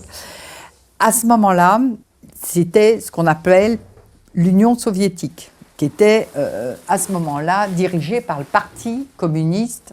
Existait un grand physiologiste que, dans l'histoire de la Russie dont vous avez entendu parler, qui s'appelle Pavlov. Vous avez entendu parler de ce monsieur. Alors, les Russes ont dit, on va analyser une contraction de l'utérus d'une dame. Ça fait ça, une contraction. Hein. Toc, hop, hop. Là, il y a 3 minutes. Et toc, toc, toc. Voilà. Là, la contraction démarre. On va montrer. Voilà ça. Et puis, le numéro 3, ici. Donc, il y a 3 niveaux de sensibilité au niveau de la contraction. Ils enregistrent donc au niveau du monitoring un dessin qui est comme ça, qui est d'ailleurs le même type de dessin que la contraction de votre cœur. Si vous voyez un électrocardiogramme, eh bien vous allez voir que c'est pareil, ça fait le même genre de dessin en électrocardiogramme, c'est le muscle cardiaque qui se contracte. D'accord ? Toutes les contractions que vous pouvez avoir au niveau de vos muscles dans votre corps, ça va correspondre, si on les enregistre, à un enregistrement qui va avoir ce dessin-là. Or, la contraction de l'utérus, et encore, il y en a des contractions qui font pas mal, mais ça serait la seule contraction corporelle qui entraîne une douleur.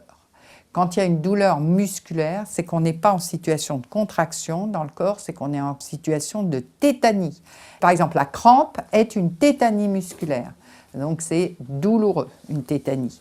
Mais ce n'est pas le même enregistrement. Or, ce qu'on a comme enregistrement, une tétanie, si vous préférez, ça donne plutôt un truc pof, pof, pof et pof, quand la tétanie s'arrête. Hein. Donc, la contraction musculaire qu'il y a au niveau de l'accouchement, sur un plan strictement théorique, comme ça, à l'enregistrement, ça ne devrait pas y avoir de phénomène douloureux. Donc, les médecins russes ayant eu Pavlov dans leur histoire ont eu évidemment une interprétation par rapport à ça. Ils ont dit, si les femmes ont mal, c'est qu'on les a conditionnées à la douleur. Qu'est-ce qui les a conditionnées à la douleur ? C'est quoi qui a conditionné les femmes à la douleur ? Pourquoi elles auraient mal ? Si théoriquement, dans leur façon de penser, elles ne devraient pas avoir mal. C'était quoi la réponse ? La Bible. Mais la Bible, la culture biblique. Et ça pouvait aller aussi avec la mentalité à ce moment-là des Russes de cette époque-là, vous voyez ? Et donc, en Russie, ils ont dit, on va faire un effort, on va travailler sur cette douleur de l'accouchement, et que, puisque les femmes sont conditionnées à la douleur, on va les déconditionner. Donc, l'accouchement sans douleur était un déconditionnement à la culture biblique, si vous préférez. C'était ça, le travail de l'accouchement sans douleur. Donc, comment on fait pour déconditionner une femme à la douleur ? On ne lui parle pas de douleur, on ne lui en cause pas, et on lui dit qu'au contraire, il y a des phénomènes de sensibilité dans un accouchement, mais il n'y a pas de phénomène douloureux. Donc on lui dit, voilà, tu vas avoir une contraction, Là, tu vas avoir un seuil de sensibilité très bas. Là, ça va être plus fort comme seuil de sensibilité. Là, il va y avoir le paroxysme d'intensité de la contraction. Et puis, tu vas diminuer progressivement ton intensité de contraction utérine. Voilà, on causait comme ça. L'idée, c'était, on va faire analyser les contractions utérines par les femmes. Et pour leur faire analyser ça, on va adapter une respiration à l'intensité de la contraction utérine. Donc, plus la contraction est basse, plus l'intensité de la respiration, les échanges respiratoires vont être petits. Et plus on va avoir une intensité forte, plus on va vers le paroxysme d'intensité de la contraction, plus on accélère sa respiration. Alors, cette respiration est excellente pour justement la bagarre avec la douleur, enfin pour arriver à gérer la douleur. Par contre, c'est une très mauvaise respiration sur le plan respiratoire parce que, vous allez voir, c'est une respiration qui hyperventile. D'accord? Donc je vous montre. On inspire, on souffle, c'est une respiration thoracique. C'est-à-dire on fait un échange complet. Le temps de faire ça, la contraction est là. Hein. On démarre une respiration thoracique avec des échanges petits. Donc ça fait...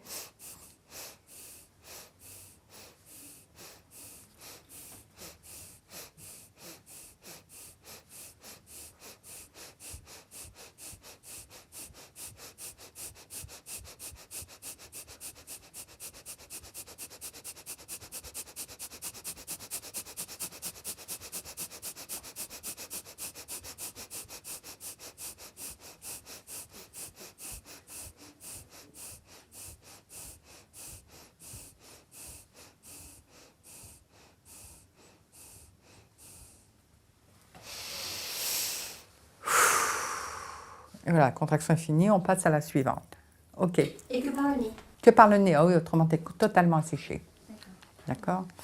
Donc il faut une respiration effectivement que par le nez. Alors là, je vais très vite pour être très pédago, là, je vous la montrerai comme ça. Vous, votre plus vite à vous, c'est pas forcément ce que j'ai fait. Hein. Vous avez même intérêt à ce que ce soit moins rapide que ça. Hein. Ça, c'est pour les besoins de la cause hein, que j'ai fait ça. Votre plus vite à vous, ça sera peut-être... Ça suffit. Hein, il faut à ce moment-là démarrer très doucement le démarrage de la contraction. C'est-à-dire vous pouvez démarrer, hein, puis vous accélérez vraiment pour aller au plus vite pour vous, qui sera peut-être... Et ça suffit. Donc, voyez, c'est des petits échanges respiratoires et thoraciques. Et on fait un échange complet au début et un échange complet à la fin de la contraction. Voilà. Je sais que cette respiration-là ne vous plaît pas comme ça sur le plan respiratoire. On voit tout de suite les inconvénients de cette respiration. Hein. On voit tout de suite qu'elle est fatigante, etc. Je dis simplement, vous avez intérêt à savoir la faire et qu'elle vous soit très facile à prendre parce que si elle vous, notamment là en fin de dilatation, au moment où c'est très très dur, elle peut vous sauver sur une demi-heure, 3/4 d'heure et c'est la demi-heure, 3/4 d'heure qui est nécessaire pour terminer la dilatation et que vous poussiez le bébé. Elle peut vraiment aider. Hein. C'est une respiration qui peut vraiment, vraiment aider. C'est une très mauvaise respiration sur le plan respiratoire parce qu'elle hyperventile. Comment on appelle ça? Les conséquences de l'hyperventilation, c'est les fourmis, c'est dans les doigts, comment? La tête qui tourne, tout à fait. L'assèchement aussi des muqueuses. Tiens, c'est souvent les femmes, elles sont très hachées. N'oubliez pas votre pulvérisateur d'eau. Et puis des crampes. C'est très fréquent qu'il y ait des crampes qui soient associées à les hyperventilations. Voilà, donc ça comporte quand même pas mal d'inconvénients, hein, cette histoire. Voilà, donc là, on a fini sur les respirations. Il va y avoir une dernière respiration qu'on fera avec les papas, qui est la respiration de la poussée. Alors, je vous montre la première position. Ça, c'est la position où on va vous mettre quand vous allez arriver. Parce que dans cette position-là, on met le monitoring, on vous examine, voilà. Donc, on fait tout ça dans cette position-là, voilà. L'inconvénient de cette position, c'est que vous avez un bébé de 9 mois avec un utérus, avec de l'eau dedans et un placenta. C'est lourd, tout ça, et ça, c'est posé sur l'aorte et la veine cave inférieure. Donc, ça comprime l'aorte et la veine cave inférieure. Il y a très fréquemment des malaises dans cette position-là quand elle est un peu longue. Ça arrive d'ailleurs que des femmes en fin de grossesse, au moment des la dernière échographie, où c'est un peu long, il appuie avec sa sonde là, pour garder un peu partout, et puis elles ont un malaise. Et c'est des hypotensions hein, qu'entraîne cette position-là. La meilleure position allongée, c'est décubitus latéral gauche, elle s'appelle, c'est-à-dire sur le côté gauche. Donc, ma jambe gauche est comme ça. Ma jambe droite est par-dessus. Je la monte le plus possible en haut pour que ici j'ai un écartement au niveau de mon bassin qui soit le plus large possible. Je mets ma main droite comme ça, je mets la main gauche comme ça, et voilà. Là, je suis en décubitus latéral gauche. Mon bras arrière, voyez comment il est juste comme ça. Voilà. Alors, pour certaines femmes, c'est pas agréable ça. À cause du fait que la poitrine ici est posée sur le sol, il y a des femmes qui ont pendant la grossesse des poitrines douloureuses. Donc à ce moment-là, il faut mettre le bras devant et vous vous mettez comme ça.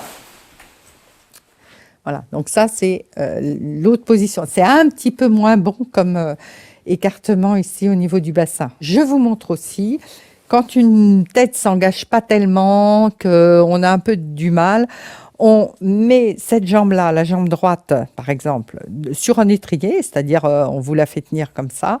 Et c'est une position qu'on appelle la position à l'anglaise ou latéralisée ou sur le côté, vous avez entendu tout ça. C'est cette position-là. Je vous montre maintenant en décubitus latéral droit. C'est exactement la même chose, tout sauf côté droit. Donc ma jambe droite est là, ma jambe gauche est par-dessus, le plus remontée possible. Bon, à part ça, celle-là, si vous êtes mieux en pliant la jambe légèrement, vous pouvez plier, hein, c'est pas forcément comme ça.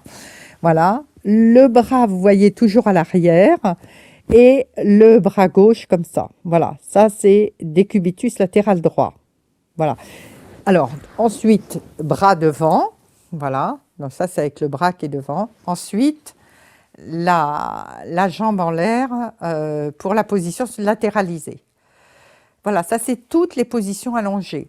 Il y a pas mal de femmes qui passent pas mal de temps comme ça par mon travail, en position assise. Elles relèvent le dossier du lit et elles sont souvent dans cette position-là.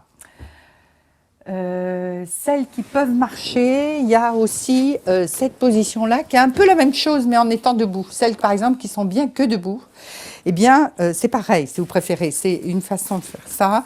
Et voilà, et elles, on leur fait plier ici, voyez, et c'est la même sauf qu'elles sont debout. C'est la même position, et pareil avec l'autre jambe, exactement pareil.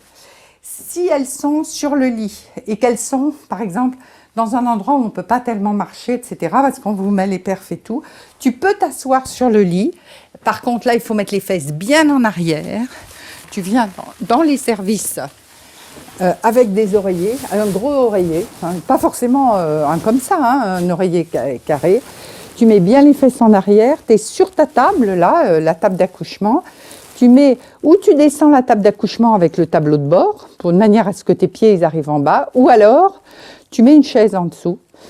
Tu te mets là et tu te mets comme ça, de manière à ce que quand la sage-femme vient, tu vois, elle va venir toutes les heures, à un moment donné, tu dis, je voudrais me mettre en position assise. Tu te mets immédiatement en position comme ça, elle règle le monitoring et puis elle te laisse comme ça pendant l'heure, elle revient au bout d'une heure, tu veux t'allonger, voilà. Mais pendant ce temps-là, tu es bien aussi assise. Et dans cette position-là, c'est une position, là encore, quand les fesses sont bien en arrière, qui permet au bébé de bien descendre. Donc ça, c'est la position assise. Ensuite, ce que moi j'appelle la position, la prière musulmane. Donc pareil, votre oreiller, il est là. Vous vous asseyez ici, avec les fesses sur vos talons. Et vous restez les fesses appuyées sur les talons, complètement comme ça, et vous vous mettez comme ça. Voilà. Les fesses le plus bas possible au niveau des talons. Et ça, c'est une position, quand vous la prenez en fin de dilatation, qui va permettre très vite un engagement de la tête du bébé. Donc ça accélère la fin de la dilatation, dans cette position-là. Ok, donc on va faire un exercice dans le rapport au temps. Je vais vous demander de vous contracter, qui va correspondre au moment de l'accouchement, à la contraction de l'accouchement. Donc je vais vous dire, vous allez vous contracter pendant 1 minute. Voilà. Et donc, vous allez tenir 5, 10, 15, 20, 25, 30, 35, 40, 45, 50, 55, 60. Donc, pendant 1 minute, vous êtes comme ça. Si vous n'y arrivez pas parce que c'est trop dur, vous faites juste ça, mais vous ne faites pas ça. C'est-à-dire, vous ne posez pas les pieds par terre. Vous faites juste ça comme ça. Vraiment, là, ce n'est pas dur. Ça, c'est plus dur. D'accord? Bon, vous essayez de le faire en dur parce que la contraction, ça sera du dur. Hein. Vous essayez de tenir votre minute. Quand je dis 1 minute, vous vous mettez dans la position que vous avez préférée. Alors, si c'est en latéral gauche, bon, moi, j'aime bien celle-là. Alors, je vais le faire comme pour moi. Hein. Donc, on a fait 1 minute. Je lâche chronomètre. Je vous dis 5, 10, 15, 20. 1 minute, pof. Au bout d'1 minute, vous mettez dans la position. Et là, essayez de ne pas compter ni rien et relevez-vous quand vous pensez que ça fait 3 minutes. C'est-à-dire que la contraction d'après, normalement, recommence. Voilà. Et quand vous vous relevez, vous faites juste ça, sans toucher la voisine et sans la déranger, parce qu'elle ne va pas se relever au même moment. Et vous allez voir, c'est étrange, le rapport au temps change en fonction de ce qu'on est en train de vivre. Et vous allez le voir, c'est un exercice pour vous montrer ça, en gros. Ok. Décubitus latéral gauche. Exact. Essayez un tout petit... Voilà, allongez un petit peu là.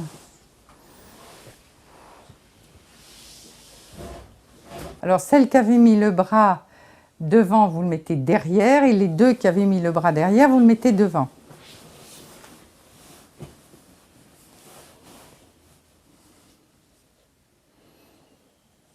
Ok, décubitus latéral droit.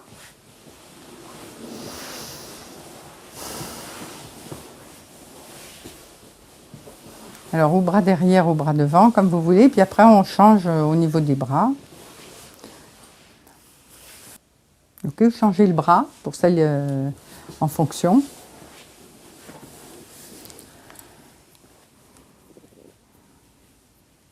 Levez un tout petit peu la jambe pour voir à l'anglaise, là, 3 secondes. Oui, écartez la jambe. Mettez-la en l'air, juste pour voir un petit peu ce que ça fait à l'anglaise. Voilà. Ok, super.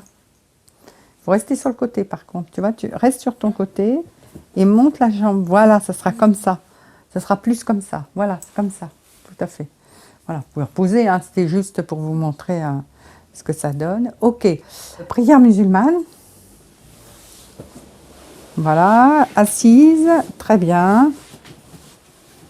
Oui, allez-y, mettez-vous en avant, laissez les fesses sur les talons. Ouais, très bien.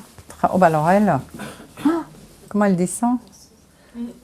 Pose bien les fesses. Mets-toi assise, pose les fesses sur tes talons. Voilà, et voilà, reste comme ça. Et maintenant, tu t'avances en avant au niveau du ventre. Ouais. C'est pas l'idéal pour toi, cette position, je le sens.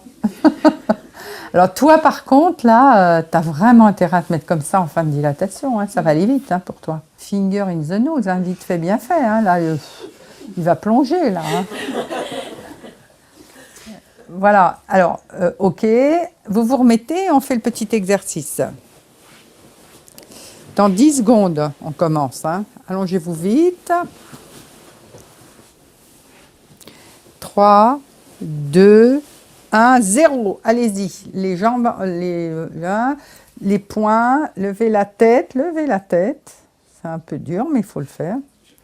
On arrive à 30 secondes. Voilà, maintenant, le compte à rebours est recommencé. 25, il reste plus que 20 secondes. Il reste plus que 15 secondes. Il ne reste plus que 10 secondes. 9, 8, 7, 6, 5, 4, 3, 2, 1, 0. Vous mettez tout de suite dans la position qui est celle que vous préférez.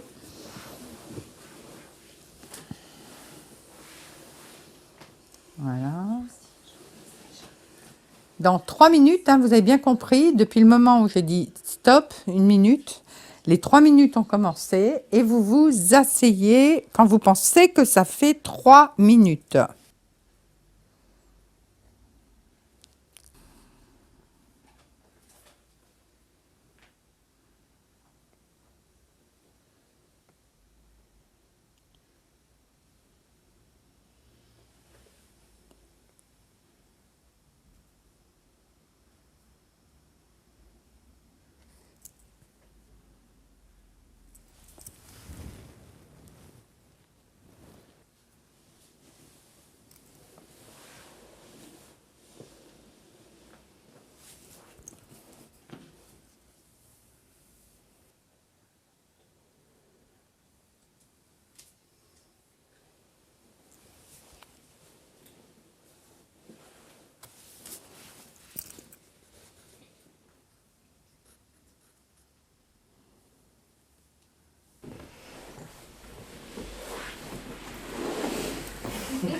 toujours un... Alors, J'entendais le flou, je me suis dit, je vais me lever. alors qu'est-ce que vous en pensez là? Elles se sont levées à quoi? Comment vous diriez les temps, vous, les assises là? Vous diriez elles sont levées au bout de combien de temps? Moi, je dirais Émilie au bout de peut-être 2 minutes. Mhm. Je sais pas, environ. Je dirais que tu t'es levée à peu près à 3 minutes. Mais Et elle à que- combien? ouais, je dirais. Moi, j'ai l'impression de ne pas avoir attendu encore réellement 3 minutes. Quoi, Ah bon, d'accord. Quoi, je... Ah ouais. J'étais pas... Ouais, moi, j'ai l'impression que t'as attendu plus longtemps. Ouais. Ouais, moi je dirais 5 minutes aussi. Hein, Oh non, peut-être pas 5 minutes. C'est-à-dire, tu dirais, 5 quoi. vous diriez quoi, toi? Tu dirais quoi? Les temps? À peu de choses près la même chose. Hein. Émilie 2 minutes, 3 minutes. Et enfin un peu moins de 3 minutes. Et puis ouais, 4 minutes et demie. Alors, je vais vous donner le temps. 4 minutes 30. 2 minutes 12. Donc, toi, c'est une bonne nouvelle parce que ça veut dire que tes contractions, elles vont être plus espacées que ce que tu penses. Bon, et puis, comme tu es danseuse, de toute façon, tu as une discipline dure par rapport au corps. Donc, normalement, c'est une école de l'endurance, hein, la danse. Hein. Donc, toi, 3 minutes 35. Donc, les temps qui sont bien sont 10 secondes avant ou après les 3 minutes. Donc là, pour l'instant, ce groupe-là, personne. Vous étiez toutes ou avant ou après. Voilà. Mais c'est quand même toi qui es la plus proche. Tu vois, voilà. Là, maintenant, je vous montre les massages qu'on va faire. Puis, on va avoir juste le temps de faire le rapport au bébé. Je vais vous apprendre à palper les bébés. Et vous allez voir que vous allez très bien y arriver les unes sur les autres, là. D'accord? Voilà, vous allez juste la naissance de l'arrêt des fesses. Hein, ça démarre là. Et ça s'arrête à la taille. Et la diffusion des contractions, ça va être à cet endroit-là, dans les reins. C'est pratiquement toutes les femmes enceintes. Entre donc dans cet espace-là. Alors, le premier exercice à faire, c'est un exercice pour détendre le dos entre les contractions. Donc là, c'est entre les contractions pour les femmes qui ont une persistance du mal au rein entre les contractions. Alors, j'ai oublié de vous dire que cet exercice sera efficace pour un tiers des femmes seulement parce que la plupart des femmes, la majorité, ne supportent pas qu'on les touche pendant les contractions et pendant l'intermédiaire entre les contractions. Entre les contractions, le mouvement, c'est celui-là.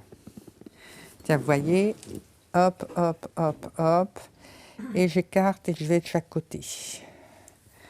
Hop, hop, hop, hop.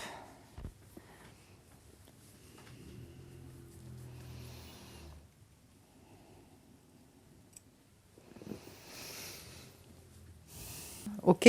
Alors, si elle était couchée sur son côté droit, je ne pourrais pas atteindre le côté droit parce qu'elle serait couchée dessus. Donc, à ce moment-là, le mouvement, c'est celui-là.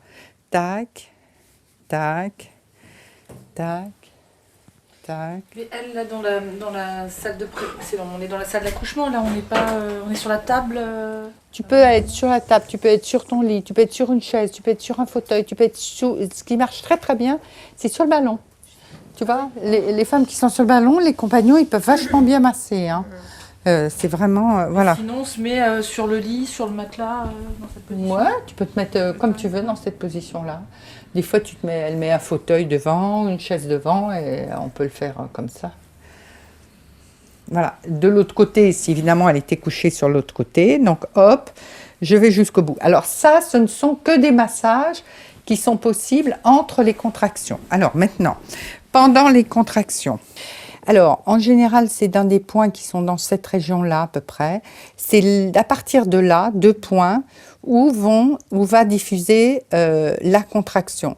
Alors, Émilie, tu vas me dire si tu sens qu'il faut que je monte, que je descende, que j'écarte, etc. Donc, tu me dis, comment tu vois les choses? Il faut que je fasse quoi?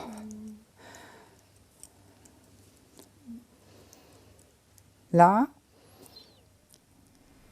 Oui, il bouge en même temps. Je sais plus quelle sensation j'ai. Un peu plus en haut et rapprocher ta colonne vertébrale. Là, ça va pas être là. Dans la réalité, ça sera plus bas, hein, forcément. Là, on est presque à la taille. Hein. Donc, non, ça part pas de la taille. C'est là, les reins, tu vois. C'est par là. Mais c'est-à-dire que tous les mouvements que vous avez déjà fait, moi, je sens ça répercute là dans le ventre. Bassin, oui. Ouais. Bon, écoute, je vais te les mettre à peu près quand même un peu plus haut que ce que je pensais, parce que tu penses ça. Voilà. Alors, une fois qu'on a trouvé les points, mais les points seront à retrouver au moment où vous aurez des contractions, parce que ça ne va pas être les mêmes que ceux qu'on a maintenant. Assez vite, c'est très vite localisable. Hein. Donc, votre compagnon, une fois qu'il les a, il peut mettre 2 petites croix dans le dos pour ne pas avoir à les rechercher. Et il pose les pouces. Et il appuie sur 30 secondes de plus en plus fort, au fur et à mesure que la contraction arrive. Et ensuite, il relâche sur 30 secondes. Là, je suis en train de relâcher. Alors, vous ne voyez pas ce que je suis en train de faire, mais Émilie, elle peut vous dire que j'appuie et que je relâche progressivement. Plus efficace que les pouces, vous avez les poings. Donc, on retourne les bagues, hein, pour ne pas faire mal. On met bien les poings. Regardez comment je les mets, hein, mes poings. Je ne les mets pas comme ça ou comme ça ou comme ça. Je les mets bien comme ça, bien à plat. Là, effectivement, ça peut être plus bas. Ça peut être plus bas, oui. Oui, ça serait, creux, oui. Ça serait plus là. Oui. C'est plus probable que ce sera là, hein, je te préviens. Alors, et j'appuie sur 30 secondes.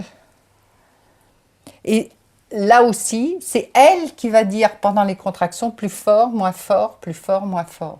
Et cet appui-là empêche, stoppe l'irradiation au niveau des reins. Et ça soulage vachement. Mais encore faut-il... Alors, ce qui ne soulage pas, c'est le compagnon qui cherche, qui dit c'est là, c'est là, c'est là. Pendant la contraction, c'est insupportable ça. Donc c'est pour ça qu'il faut un petit peu s'entraîner avant, tu vois. Dans le pré-travail, c'est une des choses qu'il faut essayer de repérer. Il met ses petites croix en pré-travail pour être direct au moment du travail. Voilà. Vous lui faites faire... Alors, il faut le faire dès ce soir. Et vous lui faites à lui en premier et après il vous le fait à vous. Il a le droit de trouver d'autres choses pour détendre, hein. Pourquoi pas. Voilà comment on repère la tête. Alors c'est un peu compliqué, vous allez mettre votre main comme ça, vous voyez comment elle est ma main, voilà. Et je fais ce mouvement-là avec la main, toc, en serrant un peu et je dois être sur un pôle dur et rond. Hein, mais alors, il ne faut pas le faire très longtemps, hein, parce que ce n'est pas très agréable. Vous mettez bien à peu près là, doit avoir à peu près cette taille-là. Là, elle est là. Au contraire, là, elle est légèrement déviée un petit peu de ce côté-là, très légèrement. Là, effectivement, c'est ses fesses. Là, il n'y a aucun doute là-dessus. Et le dos, il est là. Et là, il y a des... On sent d'ailleurs les pieds. Alors, si on a bon, c'est l'épaule qui fait caisse de résonance, hein, au niveau du cœur. Donc, si la tête est là, si les fesses sont bien là et que le dos est bien là, je vais avoir le cœur ici. D'accord ? Et donc, dès maintenant, votre compagnon, une fois qu'on a repéré où c'est, il peut mettre l'oreille en fermant l'autre, hein, parce qu'il faut un petit peu, et il va entendre le cœur. Hein. Oui, dès ce soir, maintenant. Je crois que c'était l'hoquet, moi. Mais c'était tellement subtil. Ah, moi, je sens le hoquet. C'est vrai que des fois, j'ai l'impression de sentir le cœur aussi. Mais c'était cette pulsation cardiaque. Oui, effectivement, c'est quand il est déjà en position. Alors, je montre. Toc, toc.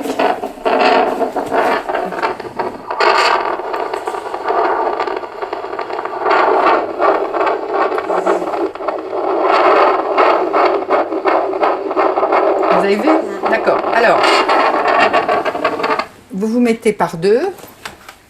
Il y en a une qui palpe et l'autre qui attend et après on inverse. Alors, ce qui est intéressant, là, vous voyez, c'est qu'il n'y a pas un ventre qui ressemble à l'autre. Regardez tous les ventres. Ils sont tous différents, quoi. Chacun son ventre, quoi. Alors, pour sentir le dos, vous mettez vos mains comme ça, bien comme il faut. Un là et l'autre là. Il y a un côté qui est dur et un autre qui est plus souple. Donc, ça va être le côté... Donc, une fois que vous avez la tête et le dos, ben, vous savez où est l'épaule. Toi tu sens le dos de quel côté? Là.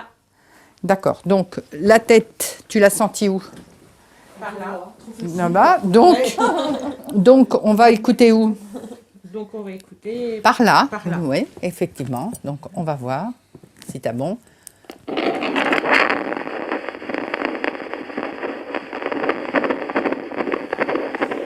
Bravo, madame. Que passer 4 ans, changer de métier, voilà. T'as vu, en plus ferme, définitif, très forte la fille. Bon, alors écoutez, j'étais contente d'être avec vous aujourd'hui. On se revoit la prochaine fois au prochain cours. Et bon début de week-end, puisqu'on se voit sur ce week-end-là. Au revoir. Merci. Ce sera quoi le prochain cours?